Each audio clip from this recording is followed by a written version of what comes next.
在世界的尽头有一个弥漫着瘴气的国度，那是人类绝不能踏足的地方，而统治着这群生物的存在被称为兽王。这天，人类送来一个披着白袍的少女，她是第99位祭品，拥有雪白的头发和蓝色的瞳孔。即使在之前的祭品中，这个少女也显得十分瘦弱。宰相表示，即使吃掉这个少女也没有任何营养，还不如早点把她撕碎给贵族们看，这样好获得下一个祭品。没想到女主莎莉菲突然开口：“你这狗人多少有点没礼貌。”宰相当场拨防：“你才是狗！”莎莉菲压根没搭理他，宰相也因为顶嘴被赶了出去。莎莉菲摸了摸头发丝，毫不在意兽王咆哮。他表示：“你这么凶，小心身边的人离你而去。”负责看守莎莉菲的小球当时就急了，让莎莉菲赶紧道歉。没想到兽王已经走了下来，他表示以前的祭品看到自己都会哭闹，不相信莎莉菲会有这么大的胆子。没想到莎莉菲还摸了兽王的肉球一把，笑死。福瑞控无所畏惧，莎莉菲表示自己没有回去的地方，也没有家人，还不如就在这里死掉算了。兽王问了他的名字，莎莉菲反问兽王的名字。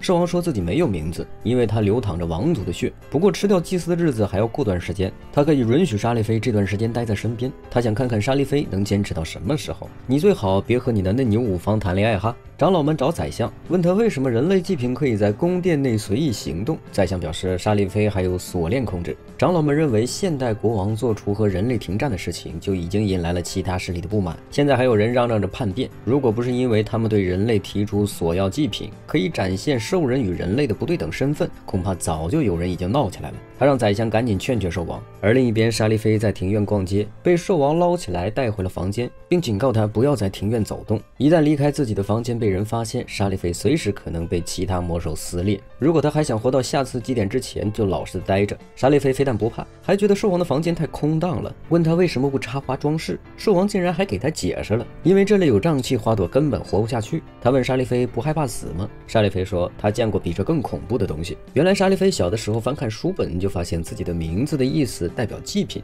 她发现姐姐睡着了，便准备去问父母，结果就听见父母在商量选取祭品的事情。原本这次祭品要在他们村子里选，因为两人害怕选中自己的女儿，于是才把莎莉菲捡来收养。没想到却被莎莉菲听见了。自那之后，双亲看她的眼神就不一样了，而国王的眼神和那两人不同，他更像是强迫自己生气。兽王听后觉得莎莉菲太可怜了，他会带着莎莉菲去参观边境，这里原本和人类交战的前线，因为停战之后还有一部分地方是法外之地，那些兽人仍然在和人类斗争。兽王定期来视察，也是为了让他们感受到恐惧。莎莉菲摇头，这个国王也不好当啊。这个时候，宰相也发现他们在独处了。莎莉菲突然闻到一股香味儿，她回头一看，竟然是一片花海。因为这里没有毒气，所以鲜花开得最艳。莎莉菲便明白，兽王是个嘴硬心软的，估计把自己带来就是为了看这片花海。他问兽王能够摘一些花回去吗？兽王倒没有拒绝，他提醒莎莉菲，就算带回王宫也会枯萎。不过面对莎莉菲的请求，兽王还是同意了。他不理解人类为什么会对这种注定枯萎的花感兴趣，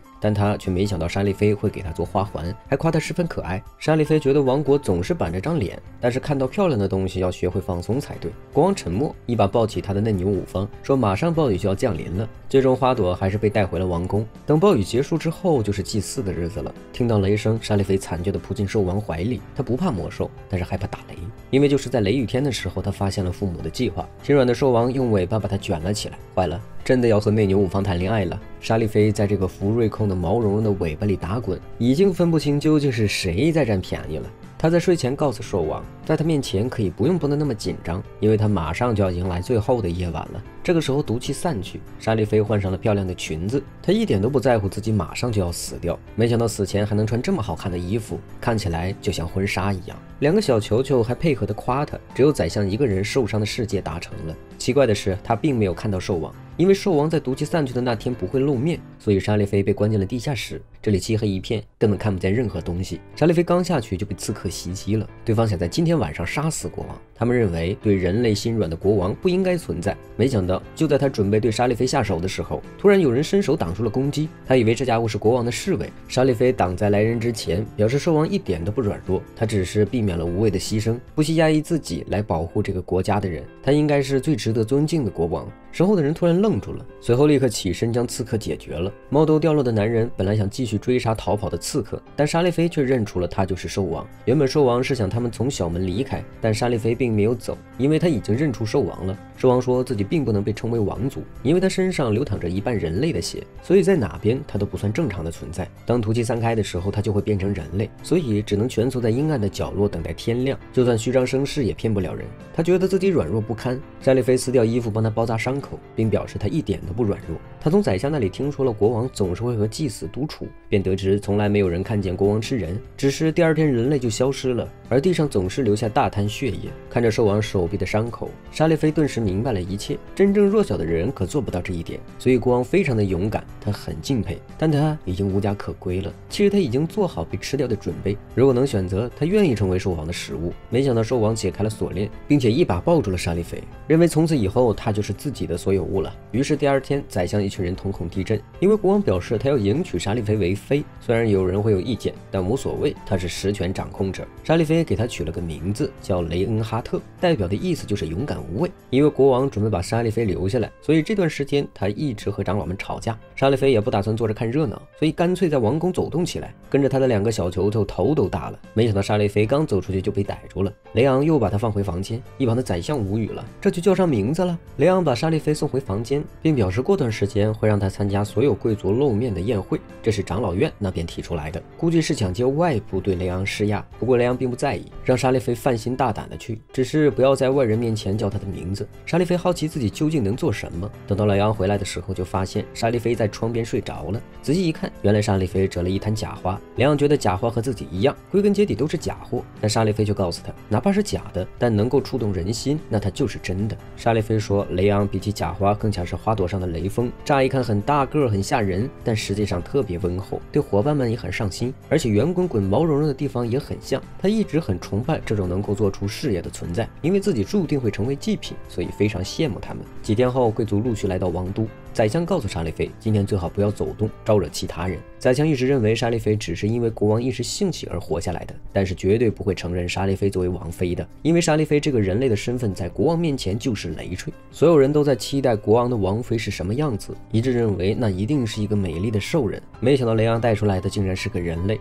所有人都觉得人类不配称为王妃。没想到国王扶了一下沙利菲的背，沙利菲并没有恐惧，而是堂堂正正地站了出来。他也想做些什么帮助国王，于是主动下去捡了美食，并且分享给参加宴会的兽族。这些兽族一开始很厌恶，但很快就被美食给吸引了，大家吃吃喝喝，反而忘了正事，急懵了，看见大鸡腿在给别人发美食了。雷昂并没有生气沙利菲的行动，他知道自己就算说了也阻止不了沙利菲，而沙利菲只是想尽自己所能帮忙，于是主动加入端菜的行列。一开始厨师长还不同意，但觉得沙利菲可能是国王派来的，所以最后还是答应了。沙利菲不会对兽人有别的眼光，所以竟然也能融洽进来。他收拾好东西，发现别处进贡的果酒，本来想分享给雷昂，但他没想到蜥蜴族的人一直想让国王迎娶他们族的女子，于是伸出尾巴绊倒沙利菲，结果就是沙利菲不小心把酒倒在了雷昂身上，吓得沙利菲赶紧给他擦脸。蜥蜴族的人立刻出来指责他，没想到国王一点都不在意，甚至舔掉了酒水，表示这个果酒的味道不错。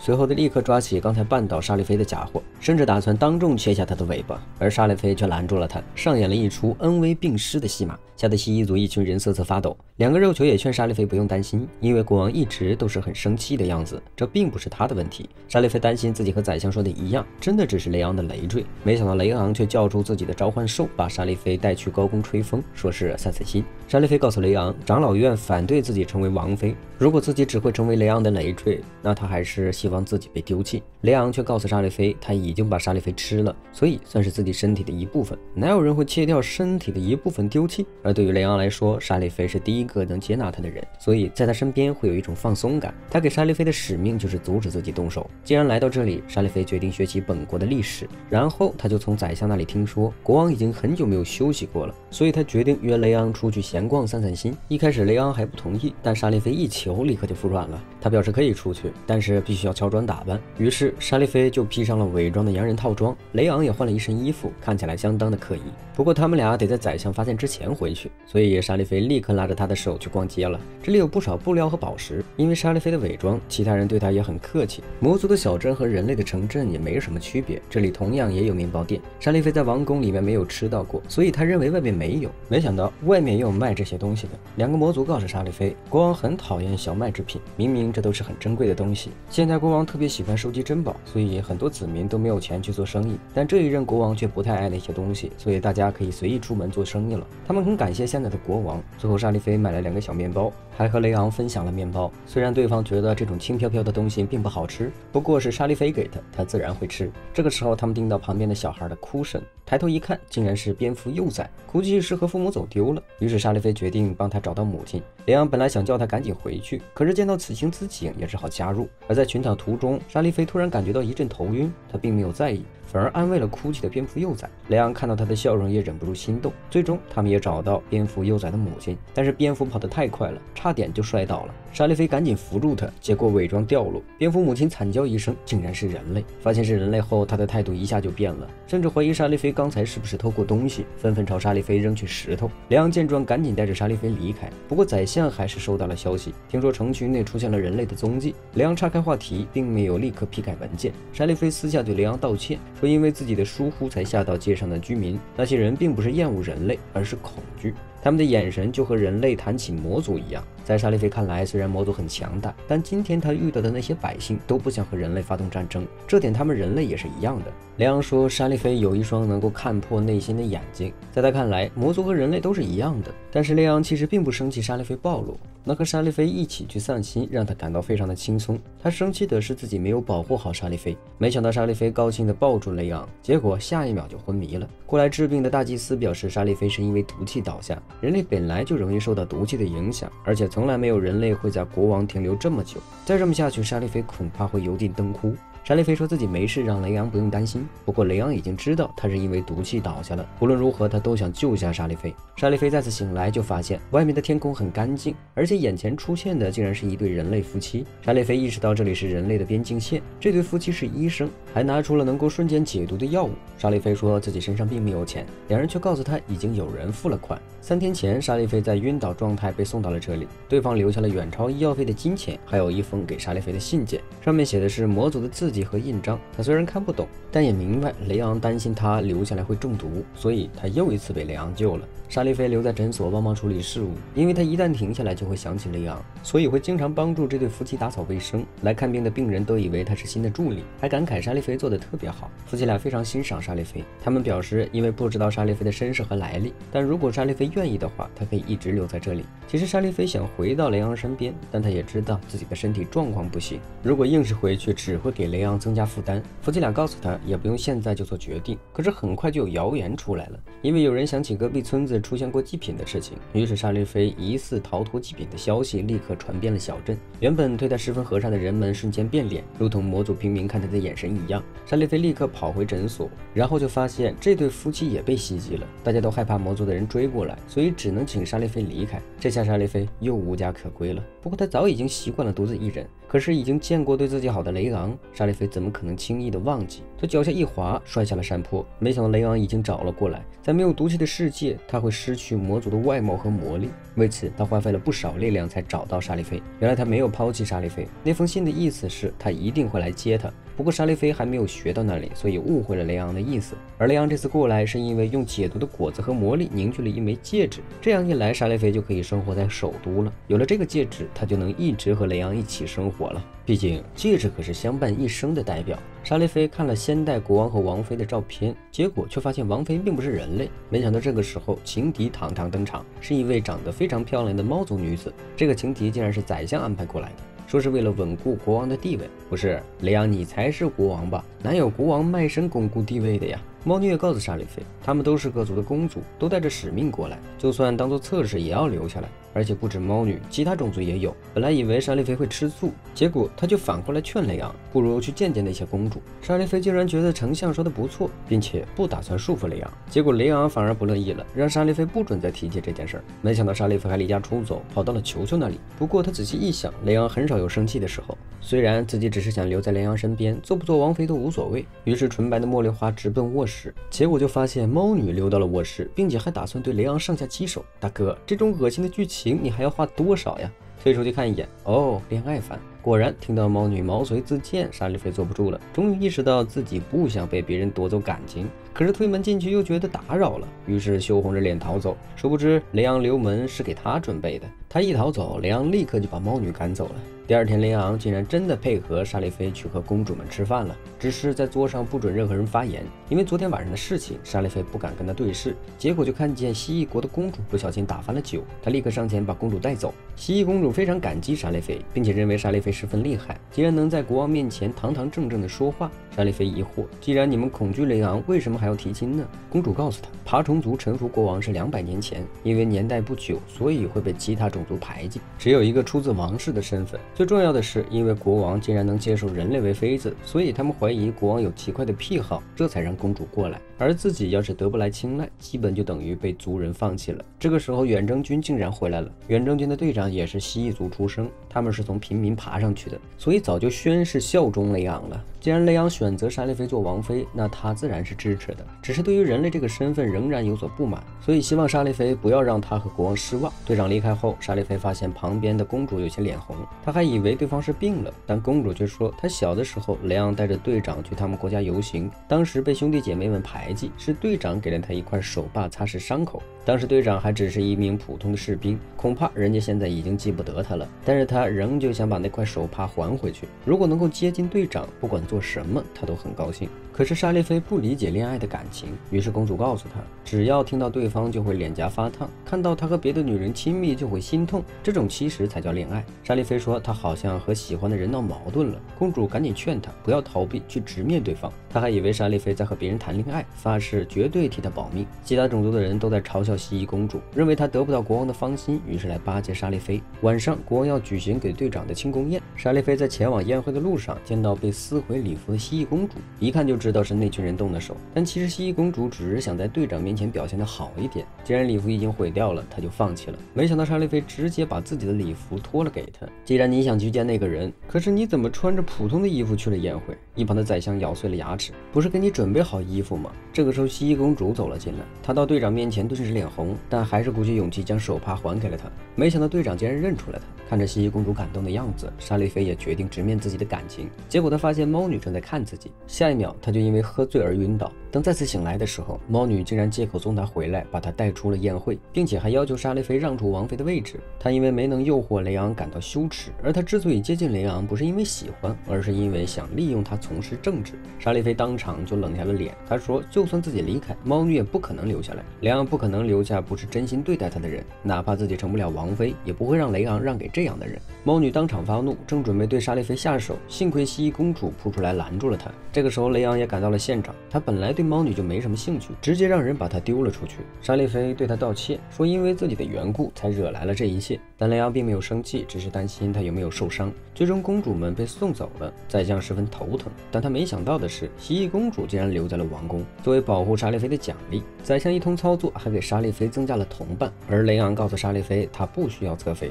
他唯一想追求的女人只有莎莉菲。莎莉菲顿时面色通红，明白蜥蜴公主说的心动是什么意思了。蜥蜴公主和莎莉菲成了很好的朋友，还答应教她做点心。发现莎莉菲似乎有心动的人了，当时就觉得她可爱极了。没想到这个时候队长突然找上了门，他说宰相想要见莎莉菲一面。队长告诉莎莉菲，宰相有时候说话不好听，但他却是全心全意效忠雷昂的。如果能够让莎莉菲成为更优秀的国王，他会不惜一切代价，哪怕违背了雷昂个人的意愿。宰相告诉莎莉菲和雷昂，他们可以支持莎莉菲成为王妃，但是必须要有几个条件。首先就是取得其他种族的认可，比如莎莉菲能够和圣兽契约，圣兽是非常强大的存在，在他背后支撑，其他种族也会认可莎莉菲。但问题是，没有魔力的莎莉菲如果接触圣兽，很有可能被直接吞噬掉。雷昂自然不会同意这样的事情，宰相却把选择权给了莎莉菲。雷昂发了好大一通通火。他说自己会想办法让沙利菲得到认可，但沙利菲却不想让他为自己劳累太多，所以私下开始查找资料。球球们也劝沙利菲不用想太多，他们两人也非常喜欢沙利菲，因为种族本来就不受欢迎，国王对他们很好，所以国王喜欢的人他们也喜欢。而且沙利菲平时对他们很温柔。沙利菲看着所有人都在努力，他不想做一个只会被保护的存在。最终，沙利菲选择和宰相签订契约，他愿意献出生命来保护雷昂，所以他开启了召唤圣兽的魔法阵。他想凭自己的力量得到认可，所以即使召唤会反复失败，他也会拼命尝试去召唤圣兽。蜥蜴公主和球球们都很担心他，准备冲下去把沙利菲扶起来，但队长却拦住了他的去路。既然沙利菲已经下定决心，他们作为守护者自然要守着他。而沙利菲在又一次失败后被雷昂抱了回去。原本宰相不想让雷昂插手，但雷昂却狠狠瞪了他一眼，宰相这才冷静下来。雷昂告诉沙利菲，再这样下去就有危险了。沙利菲摇摇头说没关系，他的生命本来就是白捡的。雷昂却非常心痛，他说沙利菲的生命是他留下的，所以他不喜欢沙利菲就这样消失。听到雷昂的话，沙利菲陡然反应过来，是自己钻了牛角尖。但既然他已经接下挑战，他自然是要继续召唤圣兽的。只是这一次他已经下定了决心，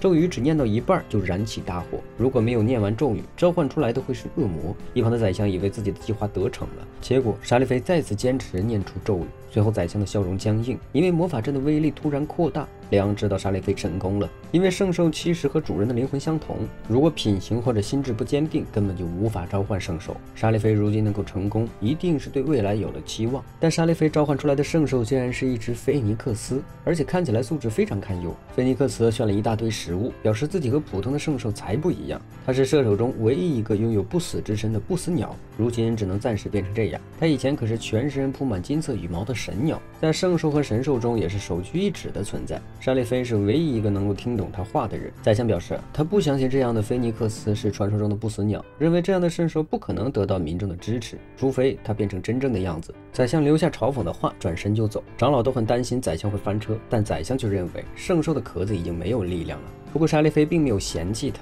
而是努力陪着他一起练习飞行，甚至自己还摔了下去。看到沙利菲如此费心费力，菲利克斯告诉他不用这么麻烦，他自己也知道自己的力量用尽，之前在战场上复活太多的人，如今只是一个废物。沙利菲十分心痛，因为我自己给添了麻烦。不过菲尼克斯愿意来到一无是处的他身边，他就已经非常感谢了。即使他飞不起来，对自己来说也是重要的圣兽。菲尼克斯虽然嘴上不说，但私下还是在练习飞翔，大概是被沙利菲的话打动了，但他没想到竟然有人对他进行刺杀。菲尼克斯终于在沙利菲的鼓励下飞了起来，结果刺杀的人突然打掉了墙壁，眼看菲尼克斯就要摔下去了，莎莉亚立刻扑了过来。菲尼克斯意识到这个世界上还是有人在乎他的，之前被压制的力量再次回归，他终于变成圣兽并保护了沙利菲。因为上次菲尼克斯被刺客袭击，雷昂下令让王宫众人严查刺客，一旁的狼长老默默低下头。结果听说2个刺客已经被杀了，狼长老立刻松了一口气，但是所有人都没想到，这才抓了一波刺客，竟然又来了一波刺客，而且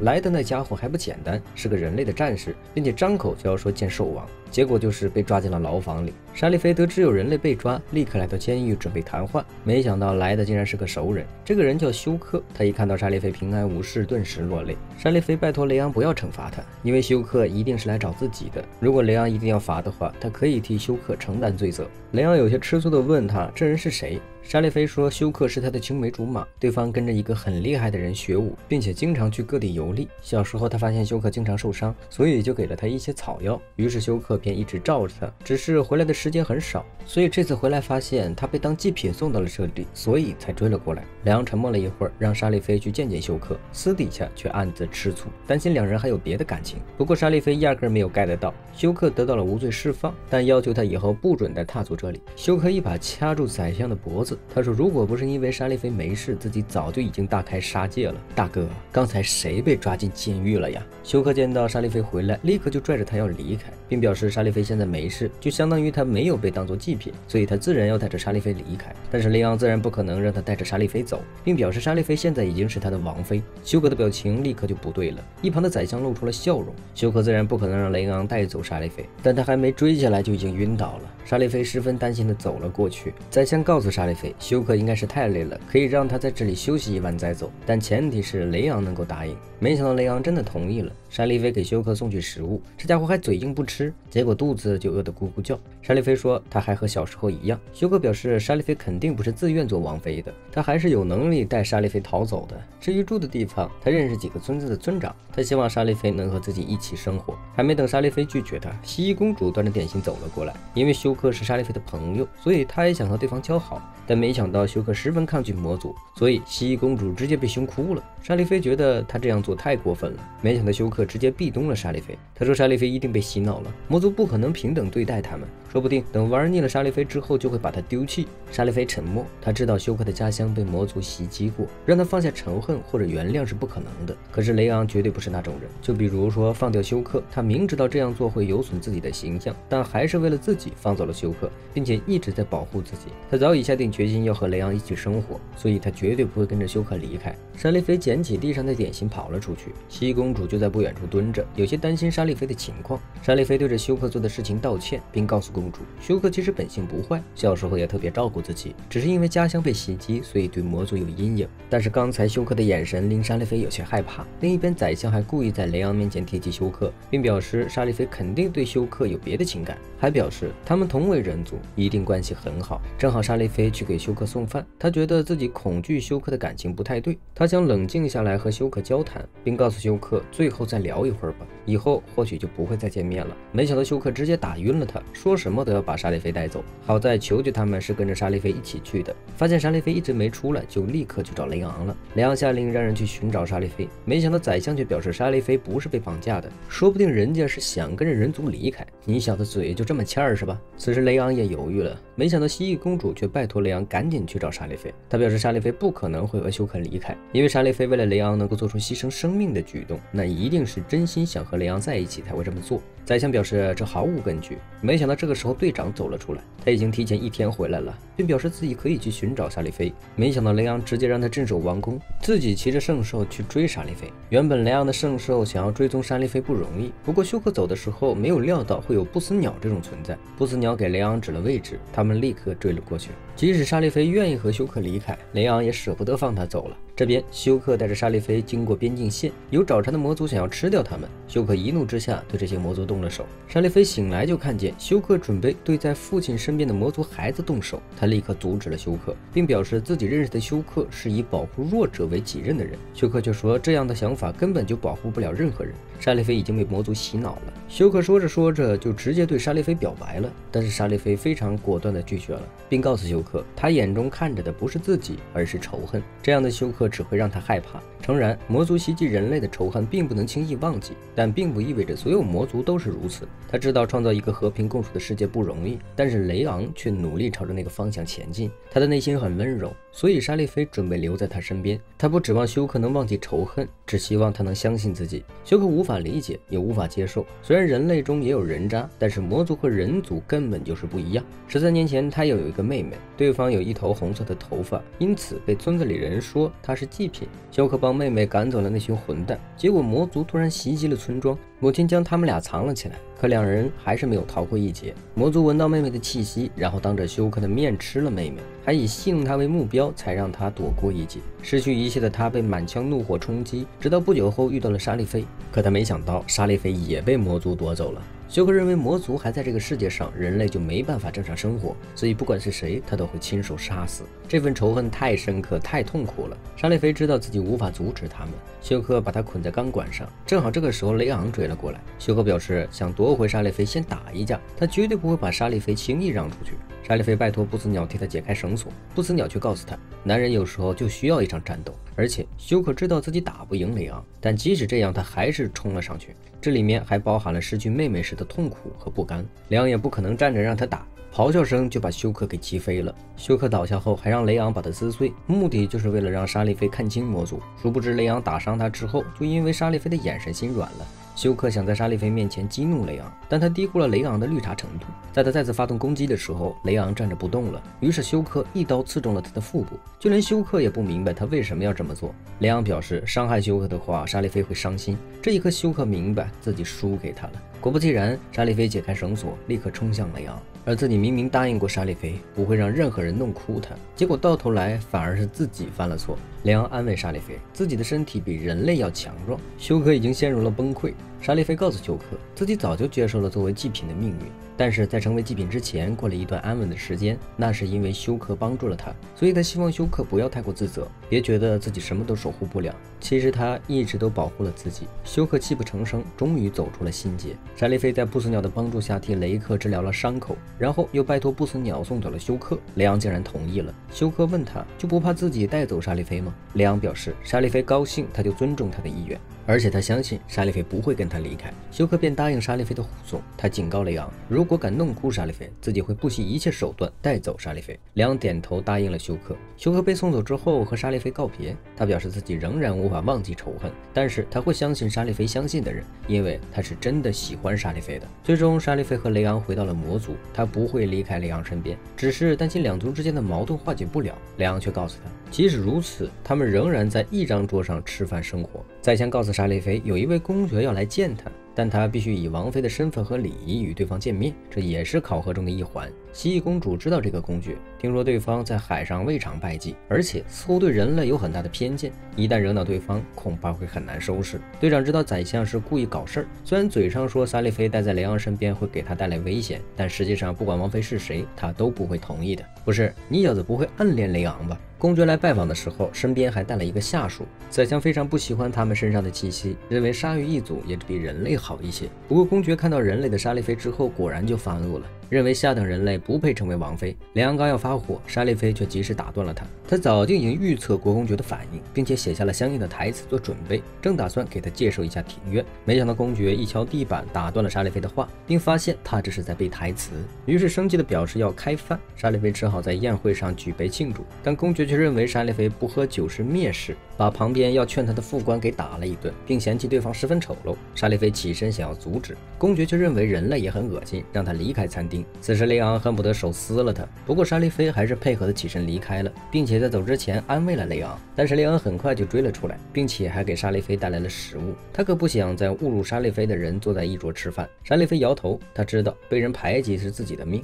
但是他准备在晚上的宴会上挽回。雷昂觉得他十分坚强，两人黏黏糊糊的亲昵了大半天。晚上宴会举行的时候，沙利菲已经练习很久的舞蹈，本来要邀请公爵一起跳舞，但公爵竟然当堂拒绝了，还从宰相那里听说了沙利菲被拒绝后可能会失去王妃的身份。于是公爵突然来了主意，他不打算自己和沙利菲跳舞，而是派出了自己丑陋的下属和沙利菲跳，看样子是故意要折辱他。而这个下属浑身上下都是绷带，受伤的皮还会脱落。沙利菲皱眉才把手搭上去，下属非常愧疚，认为沙利菲受了委屈，不然不会皱着眉和自己跳舞。但沙利菲却表示皱眉是因为他看起来很疼的样子。下属叹气说自己100年前的战争中杀死了无数人，而他也遭到了报应，被烧成了这样。其实他并不算憎恨人类，毕竟战争就是这样的存在。又问沙利菲做好面对现实的准备了吗？毕竟他要留下来必然会遭到排挤。沙利菲表示自己只是想留在雷昂身边。下属觉得他可能是和雷昂坠入爱河了，没想到沙利菲突然脸红，两人有说有笑的样子刺痛了公爵。他上来就把下属给踹飞了出去，并表示和人类打好关系的存在就该死，随后举刀就要杀死下属。但沙利菲立刻挡在了他身前，并且面对公爵的威胁没有退后一步。即使公爵用王妃的位置威胁他，沙利菲也表示他不会放弃救人，毕竟按照他们说的，自己就算成为王妃也没办法陪伴雷昂，他需要堂堂正正地站在雷昂身边，如果做不到的话，就无法陪雷昂创造和平的世界，所以更不能眼睁睁地看着无辜的人受伤。沙利菲嘲讽公爵，如果对无法反抗的人下手，这样的存在真的能被称为海神吗？此时雷昂已经看出了端倪，当公爵准备下手的时候，他立刻抱着沙利菲后撤，而那个原本被踢飞的下属却挡住了攻击。原来真正的公爵其实是这个老人，他们一族自先代国王就遭受冷落，但新国王继位后，他们鲨鱼族的待遇反而提了起来。最近听说雷奥被妖人蛊惑心神，所以才出此下策，为了试探沙利菲。真正的公爵表示这些都是他自己出的主意，希望国王不要伤害其他人。这个时候鲨鱼冲了进来，说好的让我承担责任呢？他表示公爵是好人，要杀就杀自己吧。沙利菲看得出他是真正在意公爵，而且之前发生的事情都是演出来的，所以也没有生气。莱昂表示尊重沙利菲的决定，不过他还是惩罚了一行人，要求他们为帝国献上忠诚。公爵感动不已，表示会全力支持国王，并成为王妃的后援队。宰相不是在找茬，就是在找茬的路上，还说沙利菲为了拯救公爵放弃王妃的位置，这样的人不配成为王妃。不是说宰相肚里能撑船吗？咋这狗比小肚鸡肠呢？这天沙利菲准备去查资料，他觉得球球找起来太麻烦了，于是决定自己去最近的书库看看。而此时宰相把闲留的侍卫给训了一顿。其实在上次公爵事件结束后，不少王宫内的人已经认可了沙利菲，不过宰相并不觉得沙利菲是真心的，他认为沙利菲一定是想摆脱祭品的身份，所以才拼命的讨好雷昂。他发现正在找书库的沙利菲随后就把人带了过去，并且满脑子都是如何除掉沙利菲。想起两人现在正在独处，宰相不受控制的想动手，结果不小心被书砸了脑袋。沙利菲让他不用忙了，先休息。宰相却表示要留下来陪他，没想到沙利菲露出了笑容，并表示有宰相在他就安心了。但宰相却因为太久没休息而陷入了昏迷。宰相他们家世代都是王族的头脑，他的父亲死后就应该由他承继家族，但是宰相不想成为王族的走狗，因为他的父亲为了保护前代国王被刺杀，但国王并没有把他父亲放在眼里，只是觉得少了一个好用的棋子。因为他没有继承父亲的位置，所以被丢给小时候的雷昂当贴身侍卫。雷昂小时候长得可好看了，也不知道为什么长大就歪了。总之宰相跟着雷昂混的时候一直都没怎么上过心，即使他发现雷昂的梦想是带领这个国家走向和平，创造一个多种族的和谐国度，但宰相依旧认为他只是理想家，根本实现不了这种梦想。宰相一直认为自己在审视现实，结果因为劳心劳力而病倒了，家里人都担心他不能继承父亲的位置。殊不知宰相根本就不想继承，因为他的父亲总是为了所谓的使命，在他生命的时候从来没有看过他。就这么想着，宰相陷入了昏迷。但他没想到雷昂竟然来探望自己了，甚至还表示上司关心下属没毛病呢。而且宰相的父亲还保护了他的父亲，虽然他的父亲平时很严格，但他还是很感激的。宰相以为他只是愧疚，所以想把他推出家门，没想到这个时候有刺客突然袭击，两个人都被绑架带走了。等他再次醒来的时候，就发现这群刺客想用雷昂换取队友，并且他们就是袭击现代国王的家伙，也就是说这些人害死了他的父亲。宰相立即发怒，咬住了对方。刺客把他抓过来就是为了杀死宰相，好告诉其他人他们真的会动手。宰相以为自己要走上和父亲一样的结局，没想到雷昂却挡在他身前，并且拿起刀告诉他，国王是要保护所有人安全的存在，如果连眼前的朋友都救不了，根本就不算国王。说完，雷昂就暴走击败了刺客，但是他自己也倒下了。宰相终于意识到家族的使命是什么了，他拼命地转起雷昂往后跑，终于等来了寻找他们的侍卫。回家之后，宰相才知道雷昂还对父亲求了命令，希望不要追责宰相一家。宰相明白自己找到了可以效忠的国王，之后他再去见雷昂，就已经继承了父亲的职位。等他再次醒来，竟然从沙利菲的身上看到了国王的影子，他不敢置信地拍开沙利菲，并说他一定是在巴结雷昂。沙利菲说他这才正常，刚才还喊他的名字来着。沙利菲告诉宰相，国王对他看中的人都很关心，希望他能早日康复，想好下一个试炼。随后沙利菲果然看见了雷昂，不过雷昂没有让他说自己来过。之后雷昂和宰相再次开会的时候，这家伙突然开口说接受沙利菲继续测试，他倒要看看沙利菲究竟有没有资格。球球告诉沙利菲，初代国王和王妃统一了魔族，而这个雕塑祭坛只有王族生日和重大宴席才会开放，这段时间会有各族的首领来参加宴会，就连雷昂也试穿初代国王的衣服。沙利菲一听就来了兴趣，他立刻赶到试衣间，就看到雷昂换的新衣服，夸他穿得非常帅气。雷昂把其他人赶出去，摇着尾巴在沙利菲面前十分害羞。这几天风特别大，恐怕瘴气会被吹散，估计今晚就是天气之夜。一到晚上，雷昂就会恢复成人类的身体。他在地下室布置了魔法阵，不过魔法阵实在太薄弱了，担心会撑不住。而这个时候沙利菲也跑了下来，毕竟让雷昂在这里待一整晚也太孤独了。雷昂说他一直很担心人类的身份暴露，无法继续持续和平。沙利菲表示会更加努力，有了人类的王妃，自然王族也能被接受，到时候雷昂就可以以真身示人了。可两人谁也没想到，第二天一早，雷昂还是没有恢复成兽王的外表。原来那场大风吹散了毒气，一直到早上都没有恢复。原本他们可以躲掉这一天，可问题是今天偏偏是祭祀的日子，不少别族的子民都来参观，所有人都想来见国王一面。宰相他们翻遍了王宫都没有找到人。这个时候，另一位祭司走出来，提出国王可能会在地下祭坛，一般是不可以直接进去的。但宰相考虑到祭典，便点头应允了。等他们撬开门后，就发现屋内并没有人。雷昂他们已经通过密道开溜了，而另一位祭司也混了进来。沙利菲和雷昂出逃，他在拐角见到了侍卫队长，队长已经看出沙利菲的情况不对，不过他还是非常顺从的离开了。沙利菲决定他再次返回地下室，因为被搜查过的地方应该会更安全一些。雷昂发现自己开始恢复兽王形象了，但问题是，在钟声敲响前恐怕来不及整理衣冠。如果连自己的样貌都无法持续，他真的能做好一个国王吗？沙利菲一把牵起他的手，他始终认为雷昂是一位非常厉害的国王。这个时候，门外突然出现响动，沙利菲让他在里面等着，自己冲出去阻挡来人。来的是之前的祭司法官，这家伙似乎已经看出了什么。沙利菲开始疯狂地拖延时间，眼看就要被这群人拽着扔出去。好在这个时候，恢复的雷昂走了出来，不过钟声已经敲响了，他也来不及更换之前的礼服。但是因为沙利菲的安慰，他决定直接以这副模样去见民众。就在大家左右等不到人的时候，雷昂骑着圣兽到了现场，并表示今天不穿礼服是为了在传统的道路上开辟新路。总之，一通说辞反过来说服了民众，民众们高声欢呼，而沙利菲也被这样的雷昂打动，他想堂堂正正地站在雷昂身边。宰相问雷昂为什么做这样的决定，虽然很厉害就是了。雷昂表示这是沙利菲给他的启示，没想到宰相竟然还夸了沙利菲，并且在之后提出沙利菲做王妃代理。虽然不是正式王妃，但要做的事情却相差无几。如果沙利菲能在下次大祭典前完成王妃的工作，宰相就会正式承认他的身份。但如果作为代理去完成那些事，肯定也会遭到其他人的反驳，就看沙利菲能不能合格的完成任务了。如果做不到，他只能送沙利菲回到人类的国度。要是想留下，就只能放弃担任王妃一职，以宠物的身份陪伴在雷昂身边。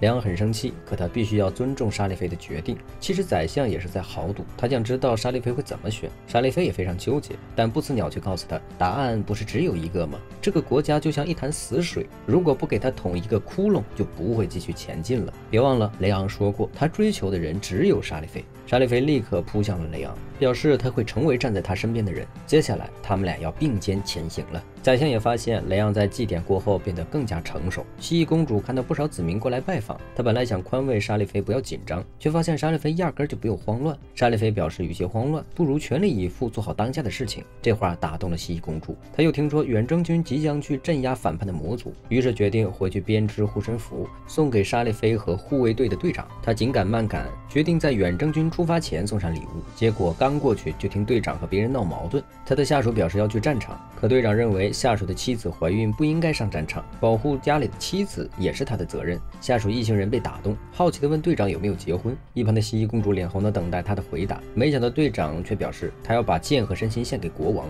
并打算终身不娶。蜥蜴公主没能把护身符送出去，因为护身符本应是以守护他人的心思编织，但蜥蜴公主却因为对队长有好感，所以她觉得自己的动机不纯。沙利菲就告诉她，有时候贪婪是没有关系的，毕竟这是面对他喜欢的人的正面反应，更何况他寄托在护身符的心意并不是假的。最终蜥蜴公主被说动了，她追上队长送了护身符，队长也收了护身符，并表示一定会凯旋，不会辜负蜥蜴公主送的护身符。沙利菲和球球们顿时露出了笑容。这个时候雷昂也通知沙利菲，代理王妃的第一个任务下来了，他们要去隔壁族群见国王夫妻。这对父亲养育了4名公主和1名王子，沙利菲要作为代理王妃给这位刚出生的王子送上祝福。原本这个任务应该是王妃来做，但因为现实王妃离世，这个任务都是由巫女来做的。沙利菲疑惑，先代王妃不是雷昂的母亲吗？为什么感觉她好像在说别人的事情一样？而此时附属国的那对夫妻却慌了，妻子不想让人类抱着儿子祝福，这是他们国家的习俗，作为附属国，他必须得遵从规矩。妻子发誓他一定会保护好儿子，可他的女儿却听见了这样一段话。此时雷昂他们已经进入附属国，沙利菲作为代理王妃自然要出面示好，但是他却发现这个妻子的眼神和当初父母看他的眼神一模一样。妻子表示王子这2天身体不是很好，他一定会在仪式开始前把孩子带来。这位妻子在宴会上还给沙利菲准备了果酒，球球们觉得这人还算不错，但沙利菲发现自己的精神状态有些不对。雷昂也看得出来，随后立刻表示要休息了，并且把沙利菲顺路带走。雷昂告诉沙利菲，在自己面前不用逞强。沙利菲表示，他虽然早就做好会被排挤的准备，但刚才面对妻子的眼神让他想起父母的表情，那是一种非常窒息的感觉，仿佛一眼看不到未来。雷昂不知道该怎么安慰他，于是凑过来蹭了他半天。沙利菲一把抱住雷昂的尾巴，他表示一想到那样的眼神，就担心一定会发生的事情，但只要雷昂在自己身边，他就能够坚持下去。当天晚上，妻子对儿子说一定会保护好他，绝不会让人类碰他一根毫毛。殊不知他的女儿全部听见了。果然，第二天，当沙利菲准备抱起王子施加祝福的时候，妻子却故意把孩子弄哭，问他们可以换一天再进行仪式吗？沙利菲倒是没有拒绝，不过宰相已经看出来了，这家伙动了手脚。沙利菲本来想哄说小王子，没想到妻子却拒绝了，并客气的让沙利菲先去参观其他地方。没想到他的女儿却走了出来，表示要带沙利菲去参观。这个女儿是四公主，母亲看她的眼神似乎有些心虚。四公主等母亲一离开就变了一副模样，还说沙利菲长得不好看，难怪母亲不想让她碰弟弟。一旁的球球快咬碎了牙龈。四公主表示要让沙利菲陪她玩游戏，她把石头丢出去，沙利菲捡回来，只要讨好自己，她就帮忙说服母亲让她祈福，并表示这块石头是母亲留下的嫁妆。沙利菲把石头捡回来，小心翼翼地还给四公主，并告诉她不能丢这么珍贵的东西。而四公主看得出来是个很调皮的孩子，其实她只是想让沙利菲陪着她玩，没想到沙利菲一点都不在意，陪她胡闹了一下午，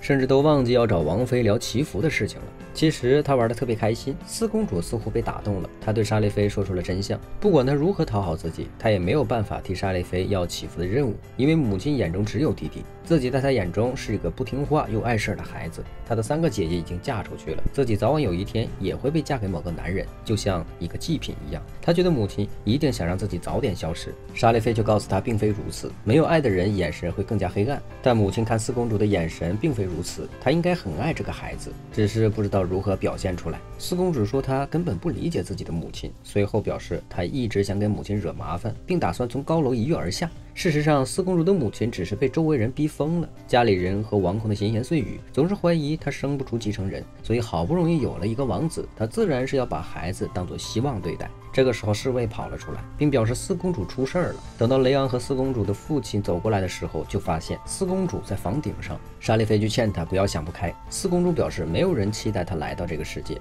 以前的母亲总是在哭泣，不管她如何安慰都没有用，直到弟弟出生之后，母亲才停止哭泣。四公主觉得没有人会为她的出生而高兴，既然无法决定出生在哪里，她总能决定怎么死吧。沙利菲说她确实可以决定自己的未来，可她更希望四公主能够继续健健康康的长大玩耍。这个时候，四公主的母亲追了过来。沙利菲告诉四公主，比起给母亲惹麻烦，其实她更想让母亲露出笑容吧。四公主一愣，随后脚下一滑，摔了下去。沙利菲毫不犹豫地跳楼抓住她。四公主不小心抓破了她的脸，但沙利菲并没有生气，而是给予她一道祝福，并表示自己对她的出生感到由衷的高兴。母亲也终于意识到自己只在照顾儿子，却忘记了一直陪在身边的女儿。一旁的丈夫对雷昂道歉，说女儿太丢人了，但雷昂却讽刺他，一国之主如果连父亲都做不好，还拿什么来治理民众？丈夫顿时哑口无言。而母亲为了感谢沙利菲救下女儿，请求他为自己的儿子进行祈福，最终他完成了赐福的任务。晚上，四公主还找沙利菲聊天，两人聊起以前发生的事情。四公主还告诉沙利菲，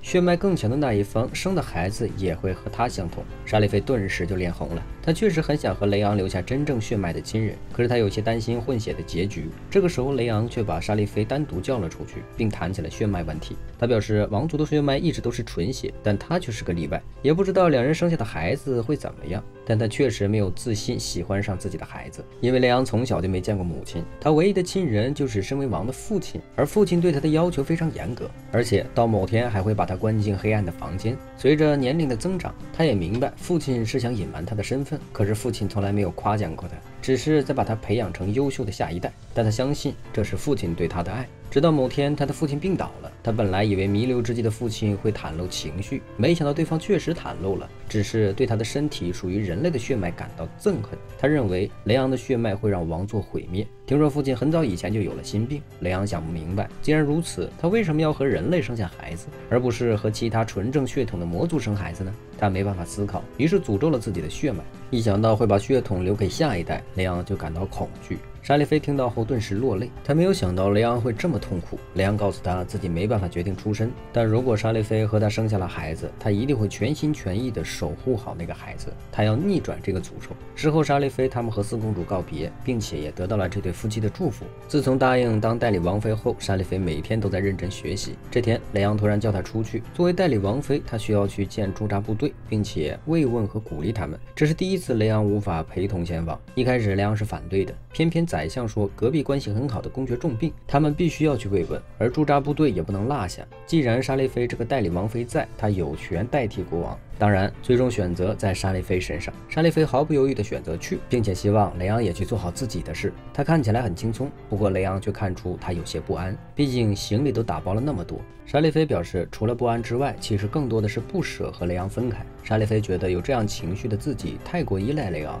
所以他想用这次工作证明自己一个人也行，不想让雷昂太过担心他。雷昂很心动，竟然撒娇说还没分开就开始想念沙利菲了。沙利菲高兴地抱住了他的尾巴，说自己也会想念雷昂。两人约定好要一直在一起。第二天，沙利菲就目送雷昂离开，宰相竟然没跟着雷昂一起走，因为雷昂命令他留下来给沙利菲组建一支亲卫队，本来是应该重重选拔的，不过雷昂不放心，所以在离开前就已经选好了。不过警卫队的队长将来会是沙利菲的心腹，所以由沙利菲亲自来挑选。不过台下并没有人，原本这个职业应该是炙手可热，将来还有机会接触雷昂，可即使是国王下令，也没有族群想为人类效忠。宰相说这就是沙利菲的现状，没想到突然从天而降一只好狗族，对方自称兰特，来面试沙利菲的心腹。沙利菲直接就接受了兰特，宰相让沙利菲多选选。沙利菲歪头，可是来的只有他呀，而且兰特的实力也确实厉害，在宰相没反应过之前就挟持了他。得到认可后，兰特摘下了手套和莎莉亚握手，他还换上了亲卫队的衣服。没想到第一个任务就是护送沙利菲。本来马车应该按照规定的路线行走，不过兰特却突然说再这样下去天黑都赶不到，于是半路让马车拐了方向。沙利菲好奇兰特为什么要加入他的亲卫队，兰特表示他的目的是升官，对于平民来说能够进入王宫就是好日子，亲卫队的身份更是难得，再加上沙利菲的缘故，来应聘的人并不多，所以兰特成功上位。这个时候马车遇到大蛇袭击，兰特千钧一发之际救下了沙利菲，单枪匹马就击败了所有大蛇。但是在这之前，他下令让众人先别出手，并且马车转移的位置也是他提出来的。就有人怀疑兰特这个队长是不是故意想害沙利菲，不过沙利菲却出来阻拦他们，大家都是队友，先不要吵架。其他队员都觉得兰特比他们年幼，他们才不想听兰特的话，而且如果不是国王的命令，他们也不想给人类做护卫。好家伙，国王的命令都敢违背，拖出去砍了。兰特问沙利菲不怀疑他吗？沙利菲表示他还没有熟到了解兰特本性的程度。兰特表示刚才那群人只说对了一半，他确实是故意把沙利菲引导到危险的路上的，因为如果不立功怎么会得到夸赞呢？但是要立功他就必须要保护沙利菲的性命，所以他保证自己不会让沙利菲真的受伤。沙利菲倒是不介意，只要情况安全就行。兰特也没想到沙利菲会是这样的人，两个小球觉得沙利菲不能这样惯着他。沙利菲表示现在人没事，就算走原本的路也不能排除会遇到危险，不过他需要兰特的保证，他不建议对方利用自己升官加爵，但是他不能让其他人也遭遇危险，毕竟关键时刻兰特肯定只保护他一人。兰特愣住了，他嘴上说不信任沙利菲，但是尾巴都摇起来了。随后沙利菲一行人抵达驻军位置，众人议论纷纷，王妃竟然真的是人类，而且好狗族居然还跟在他身边。这些士兵看不起兰特，但兰特直接用身份等级差压了回去，而驻军的队长走了过来，先是训斥了那些士兵，看起来对沙利菲十分尊重，但其实是在下马威，让沙利特赶紧说完赶紧走。兰特觉得这家伙也挺烦人的。沙利菲回去就换了礼服，在众人怀疑的视线下登上了台，这种视线他已经习惯了。不过有了雷昂的保证，他感觉雷昂此刻就在自己身边，所以没有在这里怯场。不过他的态度却放得很谦卑。兰特觉得很不爽，明明沙利菲在这里的身份是最高贵的。沙利菲愣在原地，不过很快他又去见了驻军的负责人，负责人先是客气地欢迎他，然后又表示第二天就要进行签约，只有签约之后，反对雷昂的那一派残党才会老实。沙利菲回到房间，担心门外独自待着的兰特会冷，于是拿着床单走了出去，结果发现兰特并不在这里。原来兰特已经被侍卫找茬了，他们一致觉得兰特是故意派进来的反对派，想趁着明天破坏签署仪式。兰特表示他才不会这么做，这样做他就不能升官加职了。这群人却以种族分类鄙夷兰特，并且还想把他就这样赶走。眼看兰特就要对他们动手了，关键时刻沙利菲冲了出来，这群士兵还在那边谎称盘问可疑人士。沙利菲打断他们说他在侮辱自己的亲卫队长。这群人表示好狗一族曾经背叛过王族，没想到沙利菲早就知道这件事了，但他认为就是很久以前的事情，不能根据血统来判定人的好坏。这群士兵表示他们并不信任好狗，同样他们也不信任异族人类。兰特问他为什么要为自己说话，沙利菲表示他只是在书上看到好狗族的事情，但这并不代表他能够轻易判断兰特。兰特就说他的父母因为王国的污蔑而死，并说自己成为王族士兵是为了复仇，吓得两个小球哇哇大叫。不过兰特又说自己是在吓他，谁也不知道他说的是真是假。但沙利菲却说，在他看来，我就是个诚实的人，毕竟他故意引错路，也坦白了真相。兰特挠头，顿时不好意思了。然而谁也没想到，驻军地区的负责人居然被袭击了，所幸并无大碍。清醒就说袭击者身穿长袍，还拔了一撮毛下来，但毛色十分常见，不好辨认。就在众人要追责的时候，突然有一队士兵跑了过来，说昨天晚上兰特下落不明，一口大锅直接飞到了头顶。众人也不听兰特解释，直接把他围了起来，质问他昨天去了哪里。兰特连发生什么都不知道。这群人看起来不像是追究真凶，而是想找个背锅侠尽快压下此事。就在他们准备把兰特抓起来的时候，沙利菲冲出去挡住了众人，表示自己要亲自调查这件事。众人觉得沙利菲可能会包庇兰特，没想到长颈鹿队长走了出来，他表示看守不力才导致现在的局面。他答应在明天会议签署之前找出犯人，但在找到犯人之前，兰特要先被关起来。不是王妃的贴身护卫，说抓就抓呀。沙利菲告诉兰特自己相信他，所以让他等待自己。长颈鹿听说兰特这段时间做的事，问沙利菲为什么要帮助对方。沙利菲表示兰特答应过他，不会再让其他人陷入危险了。沙利菲也有始终无法信任的人，但他现在只是相信自己的直觉，因为雷昂说过，亲卫队队长是谁由沙利菲来决定。他相信自己，也是在相信雷昂。此时小球球其中一个跟着兰特走了，并且通过另一个视角看到沙利菲在四处为兰特奔走。他提醒兰特不要隐瞒沙利菲，有什么事儿都直说，因为沙利菲是真的信任他。兰特也是第一次体验到被人信任的感觉。他们好狗一族因为曾经背叛王室，投靠敌国，被赶到了自治区，踏出去就会被人叫做叛徒。从小到大，他们经历的就是鄙夷。偏偏他和母亲也被视作好狗族的叛徒，因为母亲和自治区之外的其他种族的丈夫生下了兰特，加上自治区被孤立，没有王族支援。母亲明明只需要吃点药就能治好的病，此刻却病得起不了身。为了救母亲，兰特拼命的工作，赚到钱买药。然而就在他带着药准备回去的时候，却被自治区的士兵拦下。对方怀疑他是偷来的药，其他人也不相信兰特，而这群士兵竟然抢走了他的药。兰特试图反抗，却被打了一顿。最终母亲因为没能及时得到药物治疗去世了。兰特不明白为什么没人信任自己，他觉得一定是那群人身份地位比自己高，只有站得更高才会有人相信自己。但他没想到沙特却不在意他的身份，始终相信他。兰特明白自己果然是个骗子，因为他一直都期待有个人相信他，不在意种族身份和地位，只是单纯的信任就足够了。第二天一早，球球发现时间不够了，但是他们已经被放出来了。原来沙利菲和队长竟然真的抓到了凶手，而且负责人也指认了对方。据说抓到凶手全靠沙利菲一人，而沙利菲是通过动物的皮毛分辨的。好家伙，毕竟动物的眼睛和人类的眼睛不一样，沙利菲能够认出它们无法分辨的颜色。虽然在其他人看来这个皮毛颜色没什么区别，但沙利菲看就完全不一样。这也是他相信兰特不是凶手的原因。好家伙，还挺科学的。一开始还有人不愿意承认人类的眼睛比他们优秀，队长表示并非优劣问题，而是沙利菲拿着皮毛一个一个对比，最终召集了类似颜色的种，然后在其中逮到一个行踪诡异的家伙。经过调查后发现对方参加过反抗雷昂的活动，根据口供，只要这家伙成功阻止签署仪式就能成为干部。队长对于关押沙利菲侍卫的行动表示歉意，沙利菲表示自己不需要道歉，但他要求怀疑兰特的人对兰特道歉。队长也立刻答应了，不过他们要立刻签署仪式，所以沙利菲连休息都没有，立刻就返回房间去换衣服。兰特突然叫住他，你是因为一开始就认出皮毛所以才信任我的吗？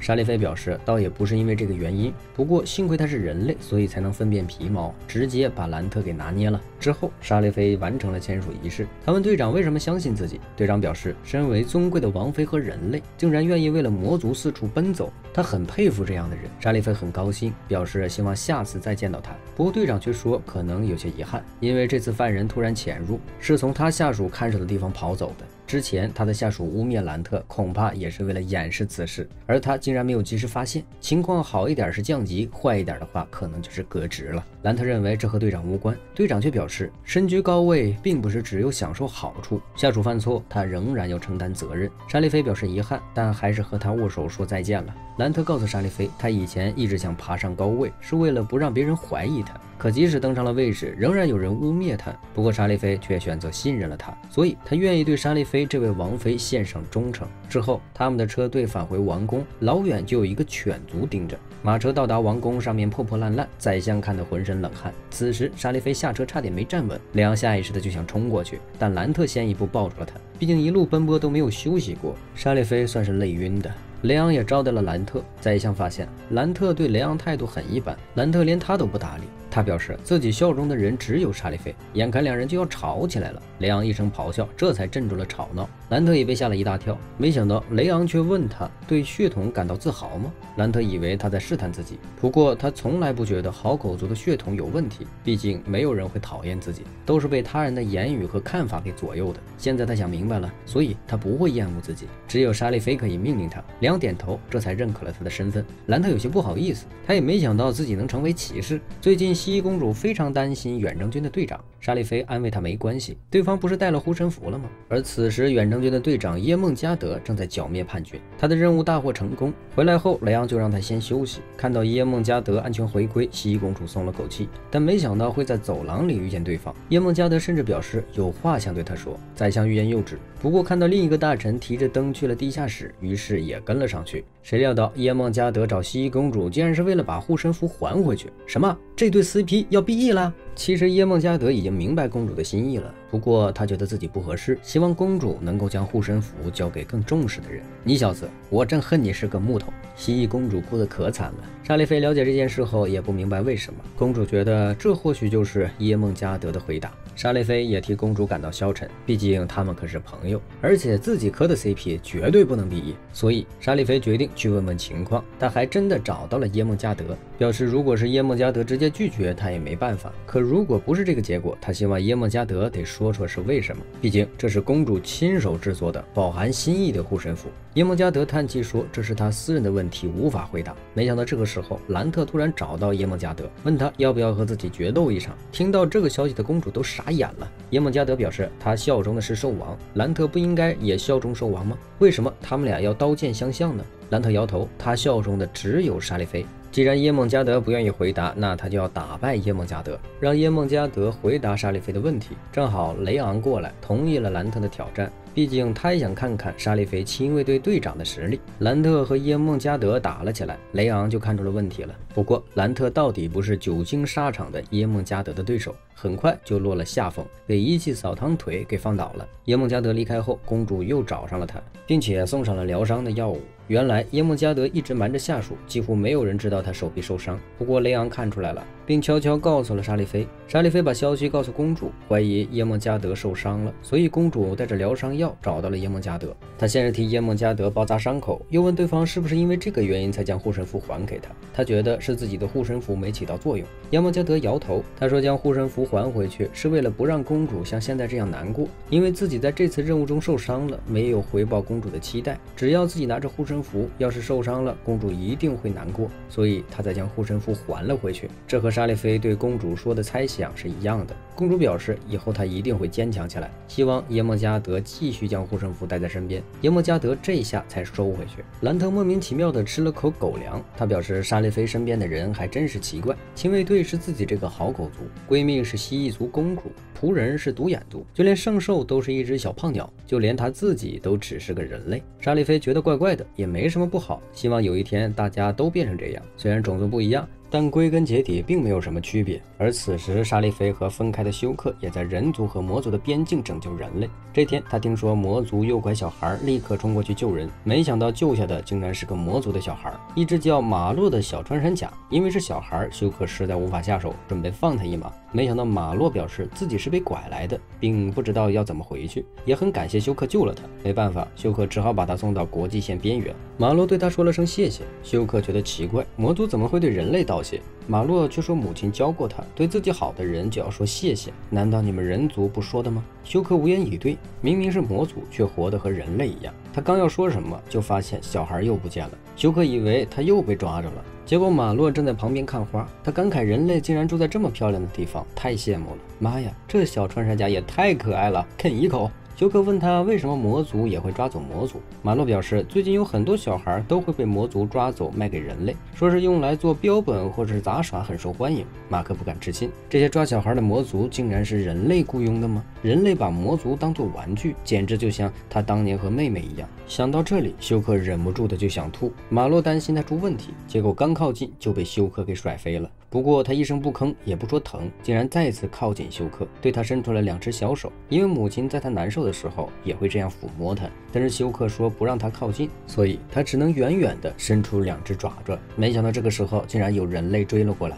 2个人表示他们是受雇于某位大贵族，马洛是他们的猎物。那群魔族拿了钱就跑了，并且他们也发现休克脸上有纹身，应该是比较有名的那个魔族猎人。休克本来想当做自己没看见，马洛被带走，挣扎着说要回去见母亲。他眼泪巴巴地看着休克，求他救救自己。这一声呼喊让休克想起自己死去的妹妹。这世间并没有完全的善恶，休克确实很恨魔族，可是他更恨把性命当作玩物的人。马洛被救下来，不但没跑，反而主动挡在休克身后，不让后面的人偷袭休克。休克将2人吓走，才将抱在怀里的马洛丢在地上。他本来还在犹豫马洛长大后会不会杀害人类，可是又想起沙利菲说过魔族也是有好有坏，他们和人类一样。他想起马洛说过谢谢的话，对于这家伙刚才保护自己，休克也坦诚地说了句谢谢。他觉得自己不会改变，他仍然还是憎恨魔族的。但是沙利菲说的没错，至少在他身边也有那样的好人，和这个魔族小孩一样。休克把他送到了魔族的边界线，马洛邀请他下次再来找自己玩，2人挥手说了再见。沙利菲要跟着雷昂他们去海岛，路上兰特和菲尼克斯晕船吐得昏天黑地，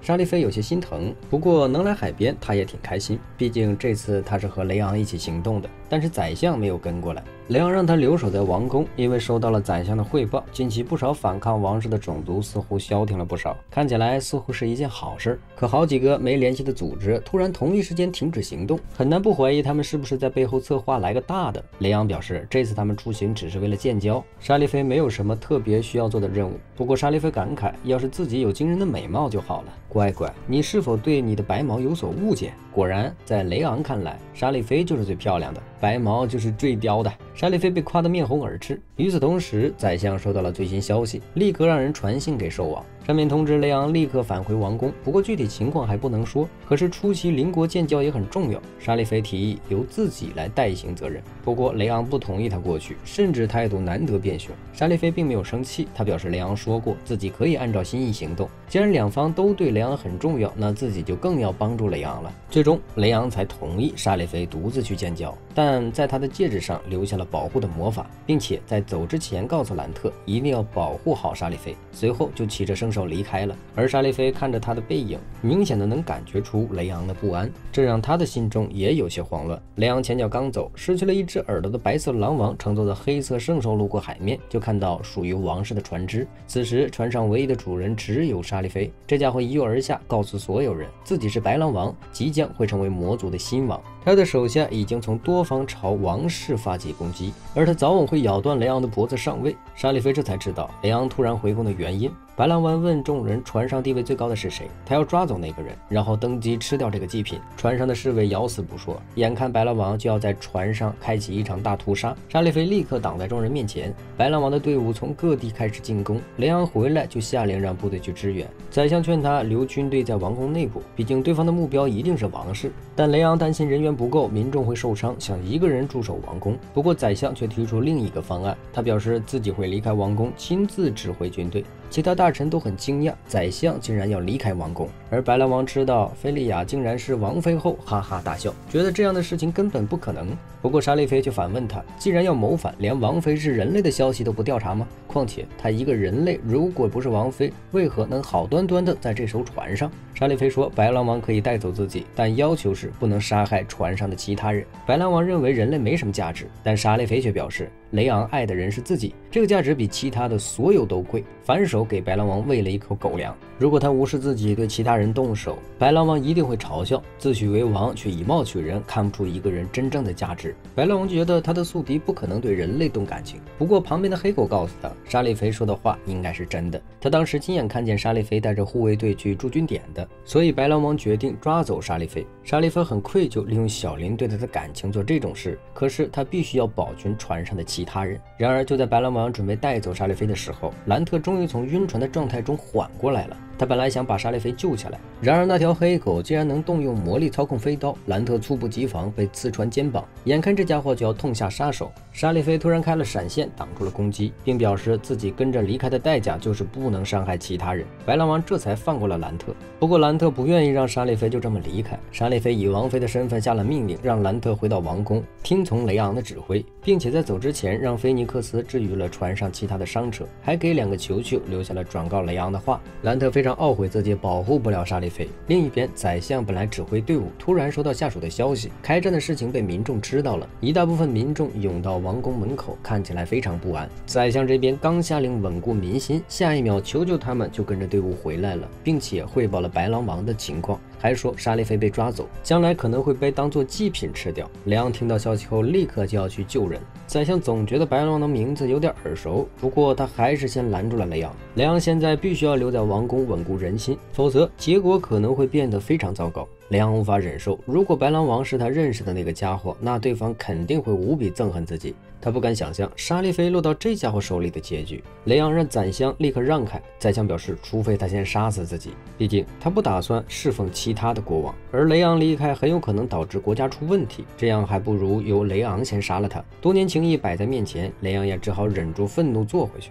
雷昂一直以为自己能保护好沙利菲，可是身为国王，沙利菲现在却陷入危险，都不知道自己这个身份究竟有什么用。没想到这个时候球球突然开口说沙利菲留了一句话转告他，沙利菲让雷昂不要来救他。他顿时就明白什么意思了。于是民众在不安的时候，雷昂走上高台，告诉他们被侵略的事情是真的，不过他不会容忍任何侵略者威胁到国家，并告诉众人自己一定会歼灭那些人。既然沙利菲以王妃的身份保护了其他人，那他作为国王也一定要保护好国家和子民。那家伙想登基，必定会来找自己，而他会在对方来之前就揪出反贼，将沙利菲重新夺回来。很快，雷昂就已经查清楚白狼王的身份，并确认就是小时候见过的那家伙。他这边下令开始调查白狼王的老巢，另一边兰特在菲尼克斯的带领下也开始寻找沙利菲。偏偏菲尼克斯说的话只有沙利菲能听懂，兰特也只能跟着他继续行动。他连伤口都没来得及去治疗，内疚于自己没有保护好沙利菲。不过菲尼克斯也无法感知到沙利菲的气息，他已经被带到结界内部了。而此时沙利菲人没事，他还有空问白狼王为什么想当国王。白狼王表示，他和雷昂那种明明身居高位且愿见战斗的怯懦国王不一样。原来白狼王是附属国的王子，当时他被评价为不如其他的兄弟，是个废物。对于想要篡位的父亲来说，他就是个没用的累赘。而后白狼王获得了和雷昂对战的机会，他觉得这是最后一次得到父亲认可的时机了，于是他逼出体内的白色火焰，结果被雷昂轻松推了回去。因为白狼王瞬间倒下，父亲嫌弃不义，雷昂对白狼王伸出手想拉他起来，结果却被认为是在同情他。雷昂表示他讨厌战斗，希望下次见面能做朋友。然而这句话却让白狼王记了一辈子，他因为战败被剥夺了王族头衔，还被切掉了一只耳朵才放逐。沙利菲问他是因此在恨雷昂吗？白狼王表示他才不恨，当时他们是堂堂正正的对战，只是那个时候的自己更弱，所以这次他要挑战雷昂，并且赢回来，成为真正的强者。他想让这个国家回归最开始的样子，没有现在的怯懦的和平，而是强者之间的对战，一片混乱。沙利菲问他，那弱者应该怎么办？白狼王表示，物竞天择，他们就该被淘汰。如果他获胜，还会取消和人类的和平协议，创造一个魔族可以自由掠夺人类的世界。搞了半天是因为童年心理阴影太大，所以要平等的创死所有人啊！白狼王以为他说的这些话沙利菲会恐惧，没想到沙利菲压根儿不在意。如果只是强大，他并不会感到恐惧，相反，他认识的雷昂会为了别人而与自己的软弱战斗。真正强大的人会保护弱者，而挥刀向弱者的人不过是软弱的存在。这句话激怒了白狼王，他差点一把火烧死沙利菲，但是被雷昂的魔法保护了。白狼王确认雷昂确实很在意沙利菲，这就让他更想夺走沙利菲了。与此同时，宰相指挥的军队善于计谋与陷阱，不费吹灰之力搞定了一支袭击队伍，大量扫清了侵略者，同时建造了新的根据点。结果转头就在那儿遇到了黑狗。黑狗问宰相要不要加入他们的组织，毕竟他们两族往上追溯还算是同一祖先。什么？维古科，我大吃一口。宰相表示自己是自愿追随雷昂的，然后下一秒就被捅穿胸口。妈呀，我刚磕上的 CP 这就变异啦！黑狗在这边拼死拼活的打工，白狼王的宅子里开始用金银财宝、美食诱惑沙利菲，沙利菲通通拒绝，全部都不要。白狼王问沙利菲为什么对雷昂心动，坏了，这哥们要当败犬了。沙利菲一向觉得雷昂是个很好的人，所以别人再给相同的东西他不会接受。白狼王吐槽他一点都不可爱，能不能学学黑狗？沙利菲歪头，所以白狼王觉得黑狗很可爱咯。咦，奇怪的 CP 诞生了。据说黑狗是小时候被白狼王一时兴起捡回来的，他竟然说黑狗是他可爱又愚蠢的奴隶，用词也不用这么暧昧啊。白狼王捡到黑狗的时候还是2只耳朵，那个时候的他性格还没有黑化扭曲，捡黑狗也是因为哥哥们都有奴仆，只有他没有，然后他就给黑狗取了名字叫格莱普尔尼，而白狼王的真名叫芬里尔。黑狗的名字是束佛郎的绳索。好饺子，饭都喂我嘴里了啊，我嚼嚼嚼。宰相并没有死，黑狗给了他再次选择的权利，不过宰相却认为他们是反派，不会成功的。宰相知道自己可能要出事，但他相信还会有其他人会支持雷昂，所以他准备坦然地面对死亡。没想到这个时候耶梦加德杀到了现场，宰相大惊失色，他明明让耶梦加德去保护雷昂了。耶梦加德和黑狗打得不可开交，他说这是雷昂的命令，要求他保护好自己的朋友。而耶梦加德和黑狗的实力都不弱，但黑狗因为瞎了一只眼，耶梦加德的刀更快，所以最后是耶梦加德赢了。他直接召唤出了黑色圣兽，带着自己离开。所谓的尊严并不重要，因为他的一切都已经献给白狼王了。这只眼睛也是证明。宰相本来想追，但自己重伤倒下了。他让耶梦加德赶紧过去，一定要调查清楚白狼王的所在地。于是耶梦加德骑马带他一起去找。此时兰特他们也找到了一个充满风沙的堡垒。同一时间，战场各处大捷传来，只是始终没有找到白狼王的所在地。黑球告诉雷昂，他们一定能找到白狼王，绝对可以带回沙利菲。雷昂感慨，他们原本都还害怕自己，但自从遇到沙利菲后就改变了很多，是沙利菲改变了所有人，所以他现在格外的思念沙利菲。沙利菲通过戒指感受到了雷昂的心情。此时白狼王突然捂住被切掉的耳朵，因为他看起来很疼，沙利菲忍不住伸手摸了一把。或许他确实有在同情白狼王，因为觉得白狼王和自己很像，突然被家人抛弃，迷失了家，也丢失了自己。他知道那种感受有多恐怖，不过他还是不能接受白狼王的观念。这个时候白狼王感受到外人的气息，似乎是追着沙利菲过来的。沙利菲被锁链锁着去不了，只能眼睁睁地看着白狼王找过去。而此时兰特和菲尼克斯他们兵分2路，兰特已经和白狼王撞上，沙利菲在疯狂地扯锁链。好在这个时候菲尼克斯带着小球杀了过来，他一翅膀扇断锁链，让沙利菲坐在他身上，带着沙利菲就直奔外面。后方传来了打斗的动静，菲尼克斯表示这是他们的引诱计划，不过沙利菲却让他先回去，他必须要把兰特带走。白狼王的实力他知道，兰特很有可能出事，而此时兰特已经抱着必死的决心。沙利菲冲了过来，在菲尼克斯的帮助下拽着贝莱特就飞。兰特表示他是亲卫队队长，目标就是以死守护沙利菲，但沙利菲却告诉他，他是亲卫队队长，不能在这里死去。菲尼克斯为了带他们冲出结界，自己撞晕了过去。兰特在坠落的时候护住了他们仨，结果自己也受了重伤。白狼王没想到沙利菲还能驱使圣兽，此时小球也收到了球球的消息，他们已经找到白狼的位置，并且沙利菲也在那里。他立刻把消息告诉给了雷昂。沙利菲带着兰特一路逃跑，没想到白狼王很快就追了过来。他说沙利菲手上的戒指似乎已经失去了力量，沙利菲这才知道雷昂一直在保护自己。白狼王表示沙利菲如果成熟就收他做后宫，结果兰特压根没昏，趁机偷袭了他一波，得手后就立刻撤退。白狼王准备动手，没想到雷昂已经追了过来，并召唤圣兽保护了沙利菲。雷昂说出了白狼王的身份，白狼王没想到他还记得自己。此刻听到雷昂问他成为国王后想做什么，白狼王吐槽这夫妻俩怎么问一样的话，然后他将对沙利菲说的话说了，我要创造一个弱肉强食的国度。球球吓得要死，这不就是返回远古蛮荒吗？那个时候的国家就是这样，最终强者获胜制定了规则。而听到这句话的雷昂表示，他绝对不可能把国家让给白狼王，不论子民还是重要之人，都不能让这人迫害了。两边当即就打了起来，黑狗也拦住了即将过去的耶梦加德他们。耶梦加德停下，他也知道现在过去两边也都不允许他插手。而此时雷昂正在和白狼王对拼魔力，沙利菲知道自己没法帮忙，他现在能做的就只有信任雷昂的一切决定。而白狼王居然占据上风，但很快他意识到了不对，因为雷昂的力量似乎并不完全，他送给沙利菲的魔力还没有回到体内，恐怕是顶着负面状态来战斗的。白狼王表示有趣，很快他会抢走雷昂的女人。不过在这之前，这家伙竟然将所有的魔力丢出去了。他表示要堂堂正正的和雷昂打一场，以卑劣手段取胜只会贬低国王的品格。那你人还怪好嘞。不过白狼王本来就把雷昂给打伤了，此时两方再次肉搏，雷昂不敌，白狼王满身是伤，哈哈大笑，觉得大权在握了。但是雷昂想起沙利菲给他取的名字，是沙利菲告诉他要勇敢面对一切，所以他再次站了起来。白狼王顿时意识到是沙利菲给了雷昂勇气。黑狗看出来此刻的白狼王竟然在恐惧，这和当时他被折断耳朵驱逐时一样了。白狼王当时说自己不是王族，要赶黑狗走，没想到黑狗自己要砍耳朵，白狼王赶紧阻止，结果黑狗划伤了自己的眼睛。自那之后，他就发誓一定要成为这个国家的新王。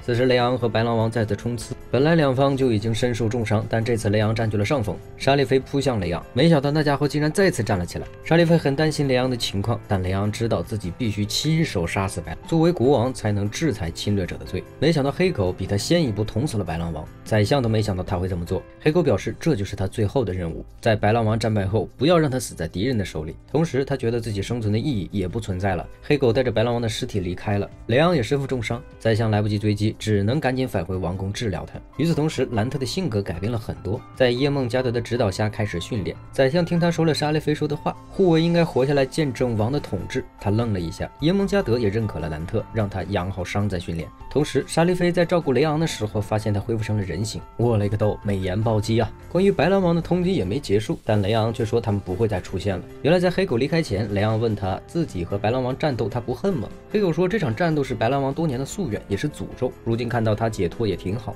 黑狗也知道白狼王为什么要这么做，因为他所剩的只有生命了。在最后他想把生命交给黑狗，妈呀，这对也是意难平啊。然而法务部赛特得知雷昂再次获得统治权，他决定亲自下场了。自从打败白狼王后，王宫内开始庆祝，之后还会设宴招待来宾，同时也庆幸雷昂的身体恢复。不过宰相却说这场宴会最好别让沙利菲参加，要是沙利菲是魔族，雷昂打败对手夺回王妃必是一段佳话，可偏偏他是人类，所以容易成为污点。宰相表示他只是说说，具体怎么做还得看雷昂。与此同时，沙利菲和公主他们正在聊庆典的事情，茜茜公主也发现沙利菲的戒指不见了，她早就猜到沙利菲这么喜欢戒指肯定是雷昂给的。兰特就觉得不过是些小玩意儿，沙利菲将来成为王妃，什么昂贵之物得不到？公主却认为贵不贵的无所谓，主要呢是个心意。既然之前的戒指坏掉了，不如沙利菲去找雷昂要个代替的物品。雷昂没听懂，他表示那个戒指是为了防止瘴气才戴，现在沙利菲对瘴气有抗体了，戴不戴的都无所谓啊。我恨你是个榆木脑袋呀！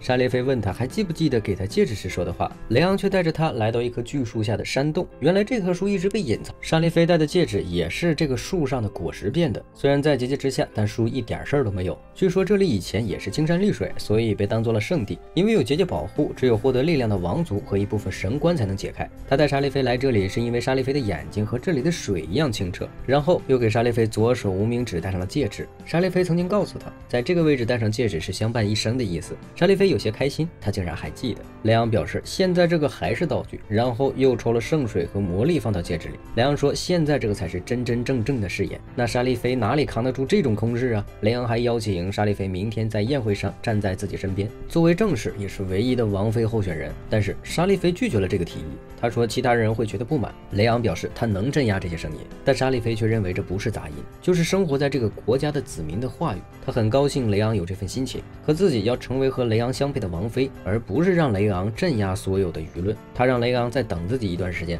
雷昂也意识到自己可能太着急了。沙利菲和兰特搬了书准备回去看，结果在半路遇到了法务部的赛特，两人的书散落。沙利菲赶紧捡起来回到房间，结果当天晚上就出了雷暴雨，沙利菲吓得瑟瑟发抖。雷昂觉得沙利菲会恐惧雷雨天，原因是因为自己，因为他就是在这样的天气下发现自己成为活祭品的命运的，而活祭品的制度是上一任国王制定好的，雷昂继承下来的。雷昂虽然没有吃掉那些人类，但是无力顾及他们的后续，而且自从被选中后，这些人的生活就无法回归正常了。沙利菲虽然陪在他身边，但仍然会面对危险。两人聊着聊着，雷昂就说起了自己母亲的事情。据说他的母亲在生下他之后就去世了，然后后来变回人形，他就知道了照片上的那位王妃并非自己的亲生母亲。那么他素未谋面的母亲究竟还活着吗？讨厌一族的父亲知道母亲的真实身份吗？那个母亲真的爱他吗？这个世界上有没有期待他诞生的人？沙利菲感慨，他也是被父母抛弃的人，但即使这个世界并没有人期待他们出生，但他们已经诞生了，所以不要纠结于过去，而是期待未来。此时雷昂告诉沙利菲，再过段时间人类那边会送来新的活祭品，这些人不论怎样都会被影响到未来，所以雷昂琢磨着废除这个制度，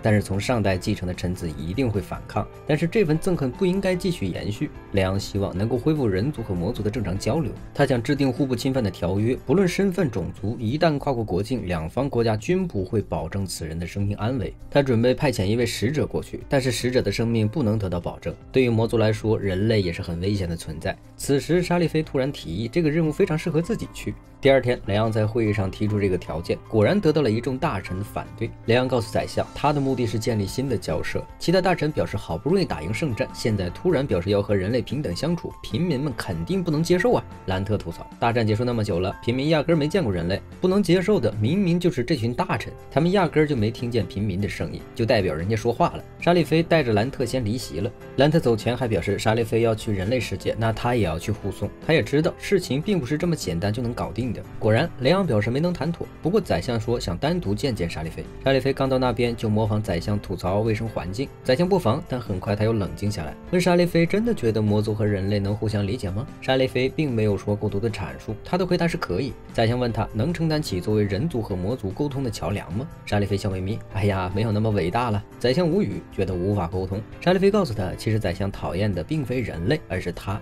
即使是宰相这样顽固的人，比起种族来说，也是更看重个人。其他人也是这样，互不相识的人不能仅凭误解和传闻就去互相憎恨。沙利菲觉得这才是可怕的事。为了不让这种事情发生，他想尽可能的帮助沟通。既然雷昂想要和平的未来，那他也想帮雷昂。宰相表示理解了，会答应雷昂的提议，并且选沙利菲作为使者。沙利菲十分高兴，拉着他的爪爪摇啊摇，并且立刻把这个好消息通知给雷昂了。雷昂本来想让沙利菲多带几名护卫，但沙利菲觉得这样就失去本心了。雷昂觉得沙利菲的安全更重要。好在关键时刻，菲尼克斯跳了出来。作为圣兽，他飞行带沙利菲不是更好吗？与此同时，赛特也调查图书馆所有的书籍，发现了并没有详细记载王妃和测试怀孕的时间、出生地点以及在场的神官都不见了。这些资料本该详细记载，现在却被遗漏了，而且遗漏的恰好就是雷昂的。这家伙已经开始怀疑雷昂的身份了。而沙利菲也和雷昂温情告别，准备前往人类世界送和谈文件，但赛特已经准备搞雷昂了。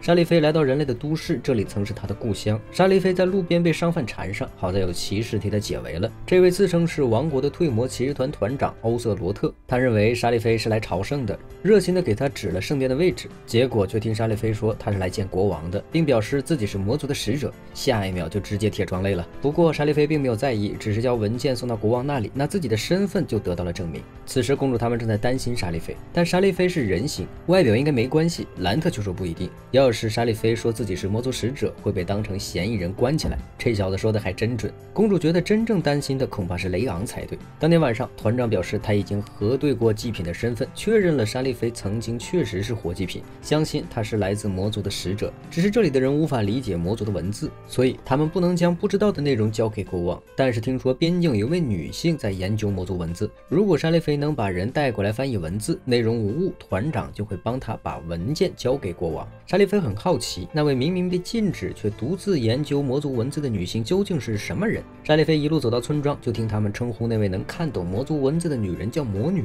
据说这位魔女是独自居住的。沙利菲一路找到了小木屋，没有看到那位魔女，反而突然遭到人袭击。好在关键时刻，菲尼克斯把他摁住了。袭击他的人就是魔女，但让沙利菲感到惊讶的是，这位魔女长得和人形态的雷昂几乎一模一样。魔女听说沙利菲曾经是活祭品，现在是魔族的使者，竟然露出了厌恶的表情，表示自己不想和魔族牵扯关系，让沙利菲赶紧离开这里。他也不知道沙利菲那些话的意思，只是不想和沙利菲牵扯上关系。不过沙利菲并没有离开，而在山上暂住了下来。他必须要和这位魔女说上话，毕竟不翻译文件，他也没法回去。菲尼克斯觉得雷昂要是知道沙利菲在露宿街头，估计得心疼死。沙利菲让他一定要对雷昂保密，而沙利菲想问的不仅是翻译，因为魔女长得和雷昂真的很像，但是他又不能对菲尼克斯说出雷昂的身份，只是那双眼睛太像了，他无法坐视不理。第二天，沙利菲尝试和魔女搭话，对方一开始无视他，被缠得烦了想动手，菲尼克斯立刻扑了过来。直到傍晚，沙利菲发现魔女出去给花朵浇水，这个花是他以前见过的白色花朵。魔女问他为什么要和自己搭话，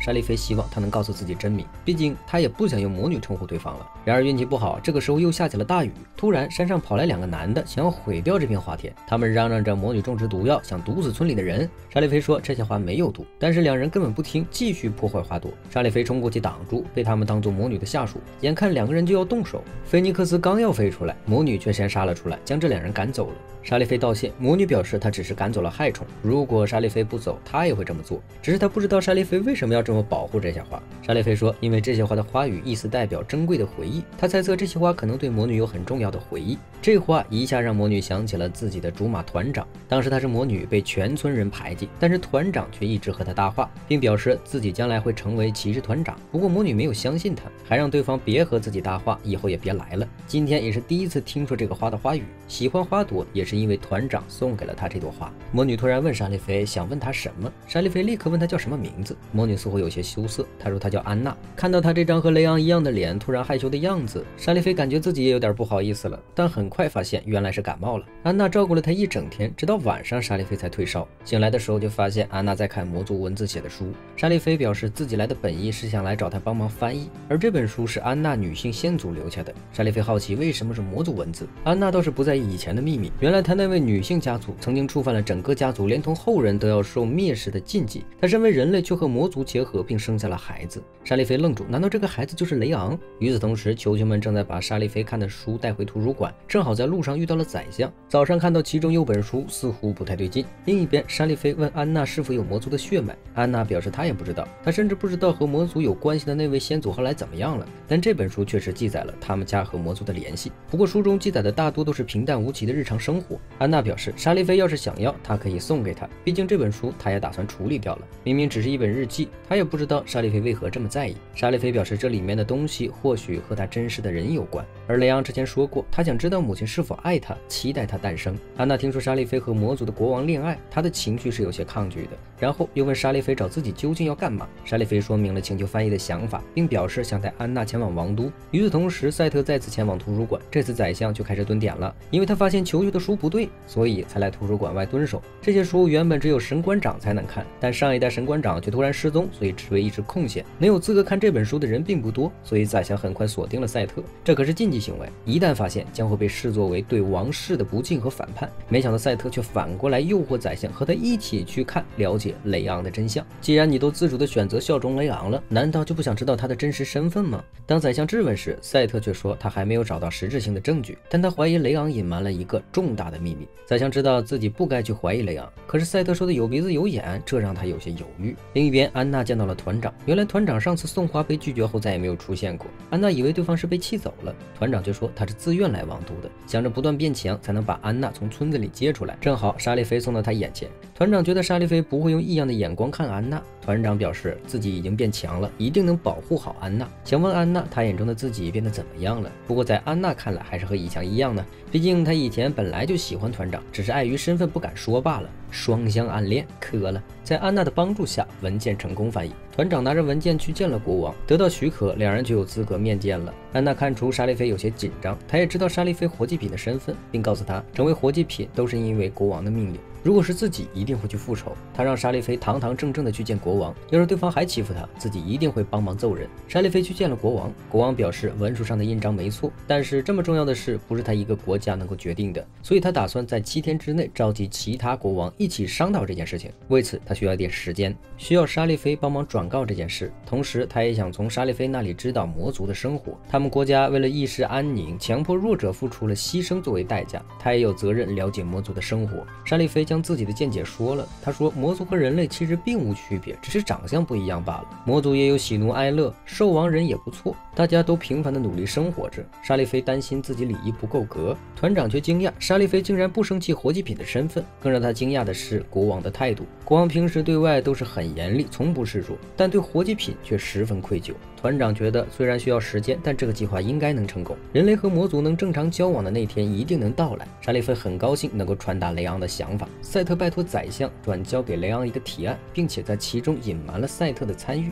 宰相在犹豫自己该不该说，但最终还是找了过去。赛特告诉宰相一定要和雷昂面谈，如果对方拒绝或者婉拒见面，那很有可能是隐瞒了一些东西。就在宰相紧张的时候，雷昂竟然真的地走了出来，还是国王的样子。然后宰相说了2个提案，一个是建交的问题，另一个则是关于沙利菲的未来。沙利菲在跟国王交涉后，就打算立刻返回魔族。安娜知道他和雷昂的关系，于是没有让团长多问。离开前，沙利菲问安娜最开始了解魔族文字的想法。安娜表示，一开始呢是因为身份和血脉，但是现在她觉得无所谓了，因为不管自己是个什么情况，团长都没有改变过。人类本来就该是这样的存在，不管自己是怎样的人，坦然接受一切，人们才能继续好好生活。他希望雷昂也能这么想。这次出来，除了和平交涉，沙利菲还带回了那本日记本，他想解读日记的内容，这或许能让雷昂了解过去，或许这本书还真是雷昂母亲写的。此时众人收到消息，沙利菲已经返回魔族，他立刻扑向了雷昂，雷昂依依不舍地抱住沙利菲。沙利菲察觉到他的情绪不太对，这个时候宰相跑来说要开御前会议，并且还让沙利菲参加会议。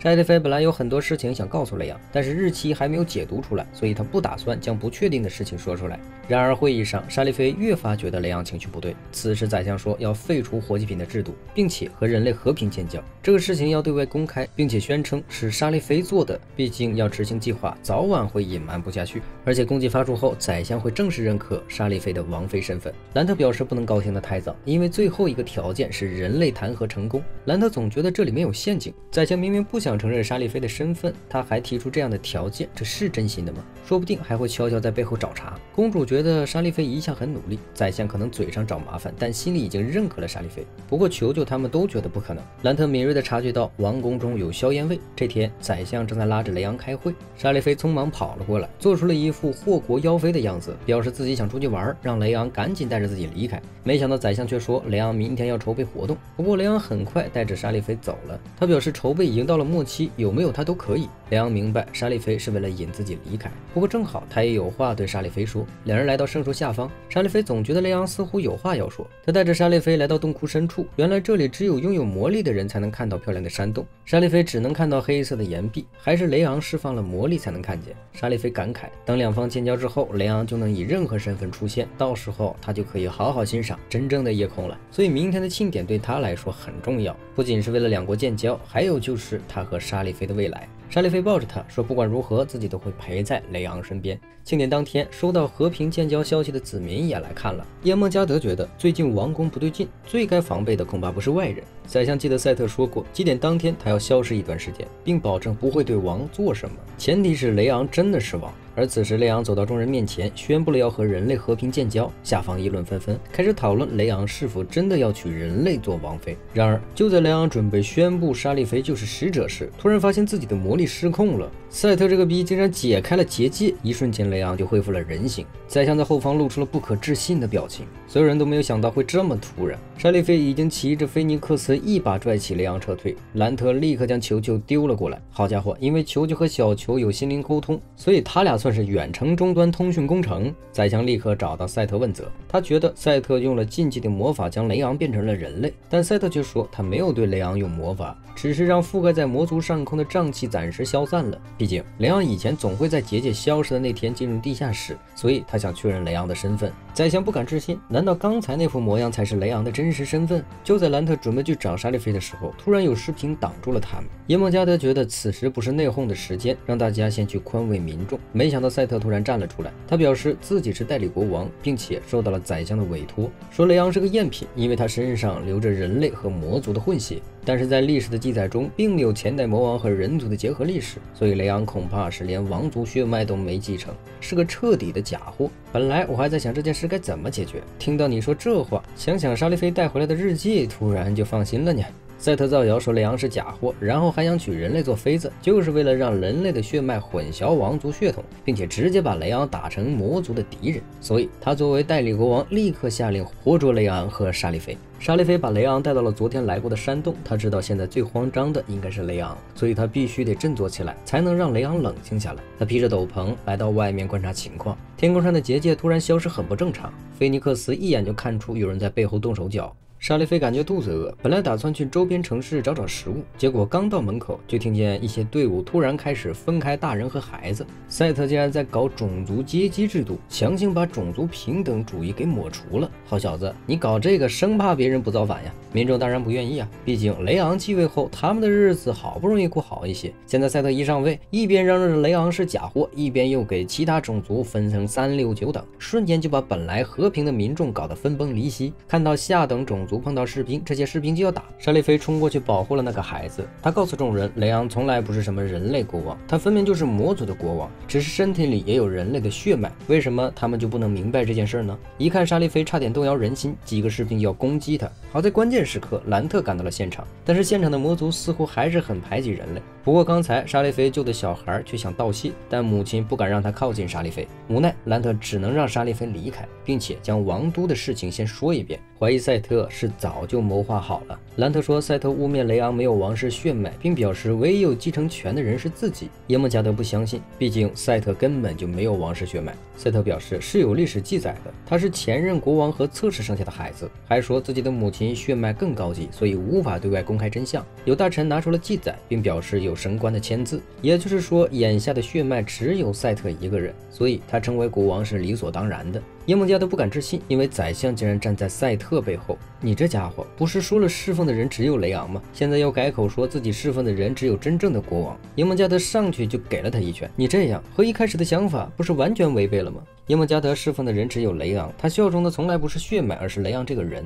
但是很快耶梦加德就被当作叛徒给抓了起来。兰特觉得赛特要是当成国王肯定会出事，那家伙就是纯纯的血统论者。沙利菲问兰特如何看待雷昂，兰特表示他确实惊讶了一下，但觉得无所谓，反正他侍奉的人只有沙利菲，而沙利菲选择的人就是国王。球球也表示他们更喜欢沙利菲和雷昂。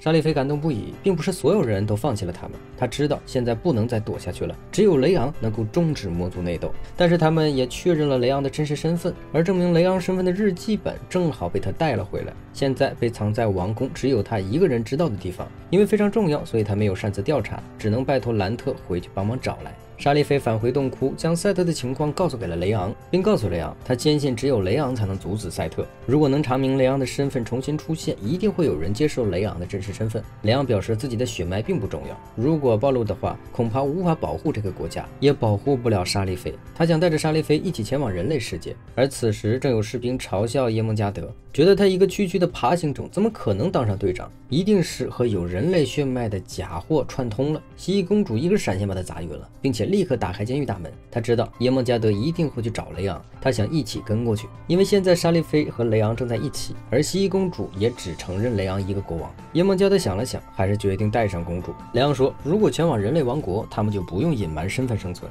沙利菲问他这样真的好吗？雷昂表示他只要沙利菲，但沙利菲却知道这家伙在自欺欺人，他怎么可能舍弃抛弃守护至今的国家？如果忘记这个国家和身边的人，他真的能笑出来吗？沙利菲表示雷昂不管去哪儿他都会陪着，但他唯独不能接受雷昂自欺欺人，也不想让他把自己当作逃避的理由。雷昂也意识到自己说错话了，他不该逃避，国家会分裂也是因为他老是为身份而犹豫，所以这次他想面对一切。沙利菲发现雷昂的手还在颤抖，于是握住了他的手。这一次有沙利菲在，雷昂愿意以这个模样面对一切。好耶，他们终于贴贴了。耶梦加德说公主还是担心朋友呢，公主却说不是因为朋友才担心，而是因为担心他们才是朋友。耶梦加德感慨自己以前明明有很强的实力，赢了很多场比赛，只是想成为王国的士兵，但是因为种族的原因一直得不到认可。就在他收拾包袱准备离开时，那个时候的雷昂找到了他，觉得这样的人才跑了很可惜，表示将来自己会继位，一定会给耶梦加德一个机会。而雷昂确实没有违背诺言，所以耶梦加德效忠的一直都只有雷昂。而公主此时看见半空飘下来的花朵，她在沙利菲那里见过这样的花，于是两人立刻走了过去，果然在那里看到了雷昂。耶梦加德走到人类形态的雷昂身边，毫不犹豫地单膝下跪，表示自己来晚了。而他们一会合就准备潜入王宫寻找日记。兰特表示直接打破结界不就完事儿了？这样一来，雷昂恢复了实力，赛特根本不是他的对手。雷昂表示唯独这次不能动用武力战胜，他必须要让民众用自己的意志认可他为国王，而且如果查明身份他确实没有王族血脉的话，他会立刻离开这个国家。耶梦加德表示那到时候他也会陪雷昂一起。雷昂准备出去引开视线，沙利菲便打算和兰特一起去王宫找日记，因为只有他知道日记放在哪儿。而雷昂一剑削掉了头发，出现在赛特面前。赛特很震惊，雷昂竟然会回来，以为他是知道藏起来的秘密了。没想到这个秘密是莎莉菲先发现的。他本来在寻找日记，却突然被戒指的力量召唤，和兰特一起发现了被锁链困住的黑色魔族，对方竟然连嘴巴都被缝上了。兰特表示他从来没有见过这样的魔族。此时沙菲利将菲尼克斯叫了出来，菲尼克斯表示眼前这个魔族已经没有生命了，根本无法救治。但是魔族却通过心灵感应叫住了沙菲利，因为他发现雷昂留在戒指上的力量。魔族表示自己以前是前代神官长，在这个地方守护了一个长达100年的秘密。这位神官据说在前代的影响力仅次于国王，有一天突然失踪了。神官表示他知道雷昂的身世，为了隐瞒这个秘密，他对自己下了咒语并藏了起来，没想到却被赛特找到了。他身上的这些伤都是赛特造成的。莎莉特本来想替他解开枷锁，神官摇头拒绝，并且将关于雷昂的秘密传给了莎莉菲。此时赛特正面对上了雷昂，而莎莉菲通过神官的回忆看到了真相。原来前任兽王的王妃体弱多病，早早就离开人世，而那个时候的2人还没有生下继承人，兽王便决定把他赶出去的弟弟叫回来生出继承人。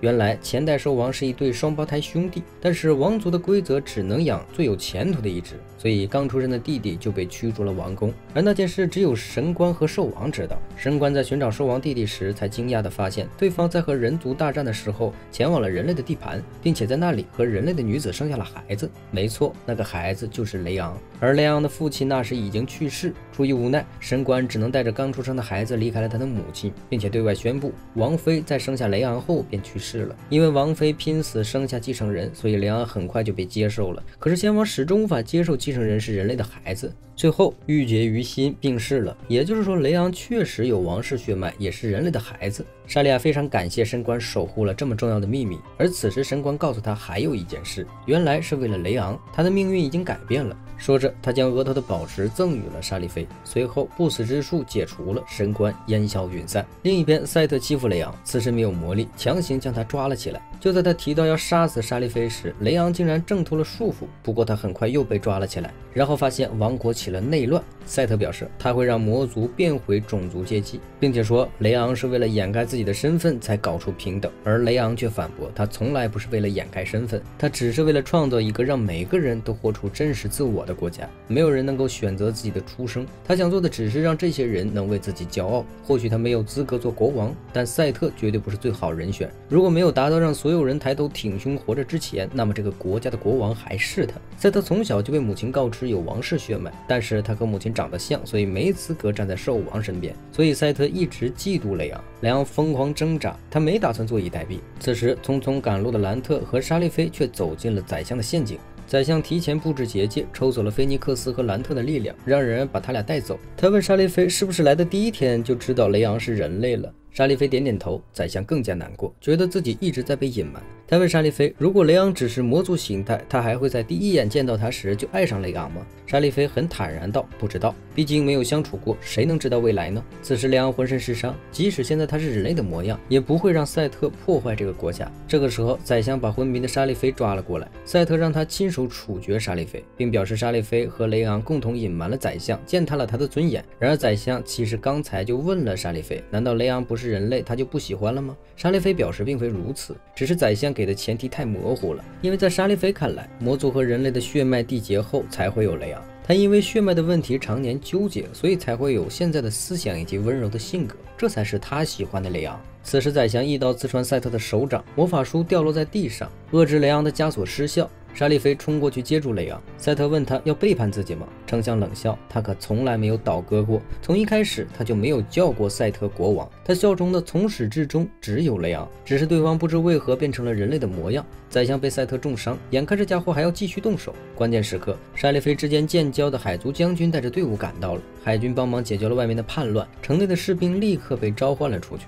兰特趁机反抗，不过他的手被绑了起来，但谁也没想到蜥蜴公主竟然悄悄溜了进来，立刻帮兰特解除了束缚，并表示拜托兰特帮忙找个东西，如果找到了，或许能让雷昂摆脱困境。同一时间，和莎莉菲他们建交的猫猫国度，因为莎莉菲先前救小公主缓解了矛盾，猫猫国王本来可以成为上等种族，但是他拒绝了这样的提议，想给未来子民留下一个平等的未来，所以他们选择继续支持雷昂。同一时间，和沙利菲建交的那些人全部站在了沙利菲和雷昂这边。如果雷昂不回归王位，他们会继续和雷昂并肩战斗。看来得民心者得天下呀！同时，兰特帮助公主找到了结界，只要通过大量血液破坏结界，就能让瘴气恢复，雷昂的魔力也会返回。赛特认为雷昂他们都是伪善者，沙利菲反驳，这世间确实有喜爱践踏他人的人，感觉没有人生来就该被践踏。为了实现这个目标，雷昂一直在努力，而站在雷昂身边的人也都明白这个道理。赛特想成为王，也应该听大家的意见，你不去关注别人，别人怎么可能会关注你？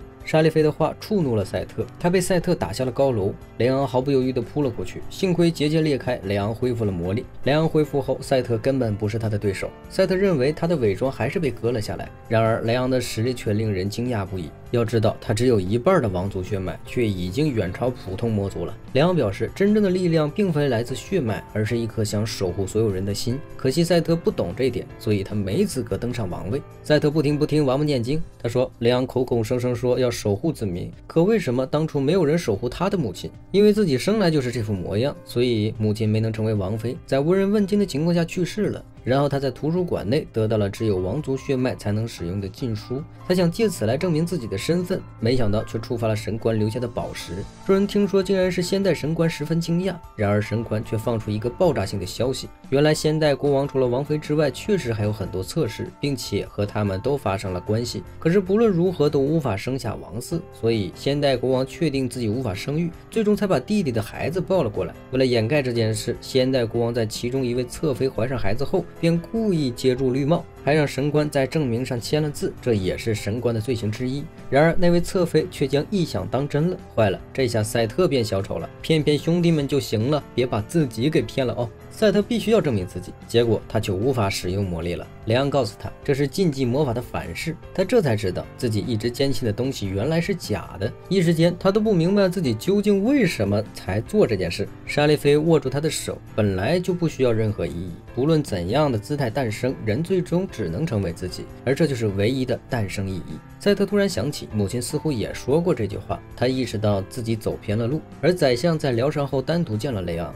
他也知道雷昂不告诉自己，是因为以前他老是否认人类，而带有人类血脉的雷昂自然无法告诉他真相。不过雷昂却觉得这和自己的软弱也有关系，宰相却说是自己把雷昂逼到了绝境，所以他打算在伤势恢复后离开这里，并表示他承认了沙利菲的身份。正是因为沙利菲的存在，才让雷昂变成了强大的国王，所以沙利菲是他需要的人。雷昂告诉宰相，沙利菲确实是让他变得强大的理由，但丞相才是让软弱的他成为一个合格国王的人。其实宰相一直在人前故意扮演令人讨厌的角色，如果没有他，自己会一直以软弱的状态继承国王的位置，可能在遇见沙利菲之前就丢掉王位了。他明明可以不顾一切反对迎娶沙利菲，而之所以不那么做，是因为他想得到宰相的认可，希望宰相真心认可他心爱的人，毕竟宰相可是他第一位朋友。拜托，狗狗可是人类的好朋友，所以他让宰相继续留下来。另一边兰特才知道，耶梦加德从一开始就明白宰相没有叛变，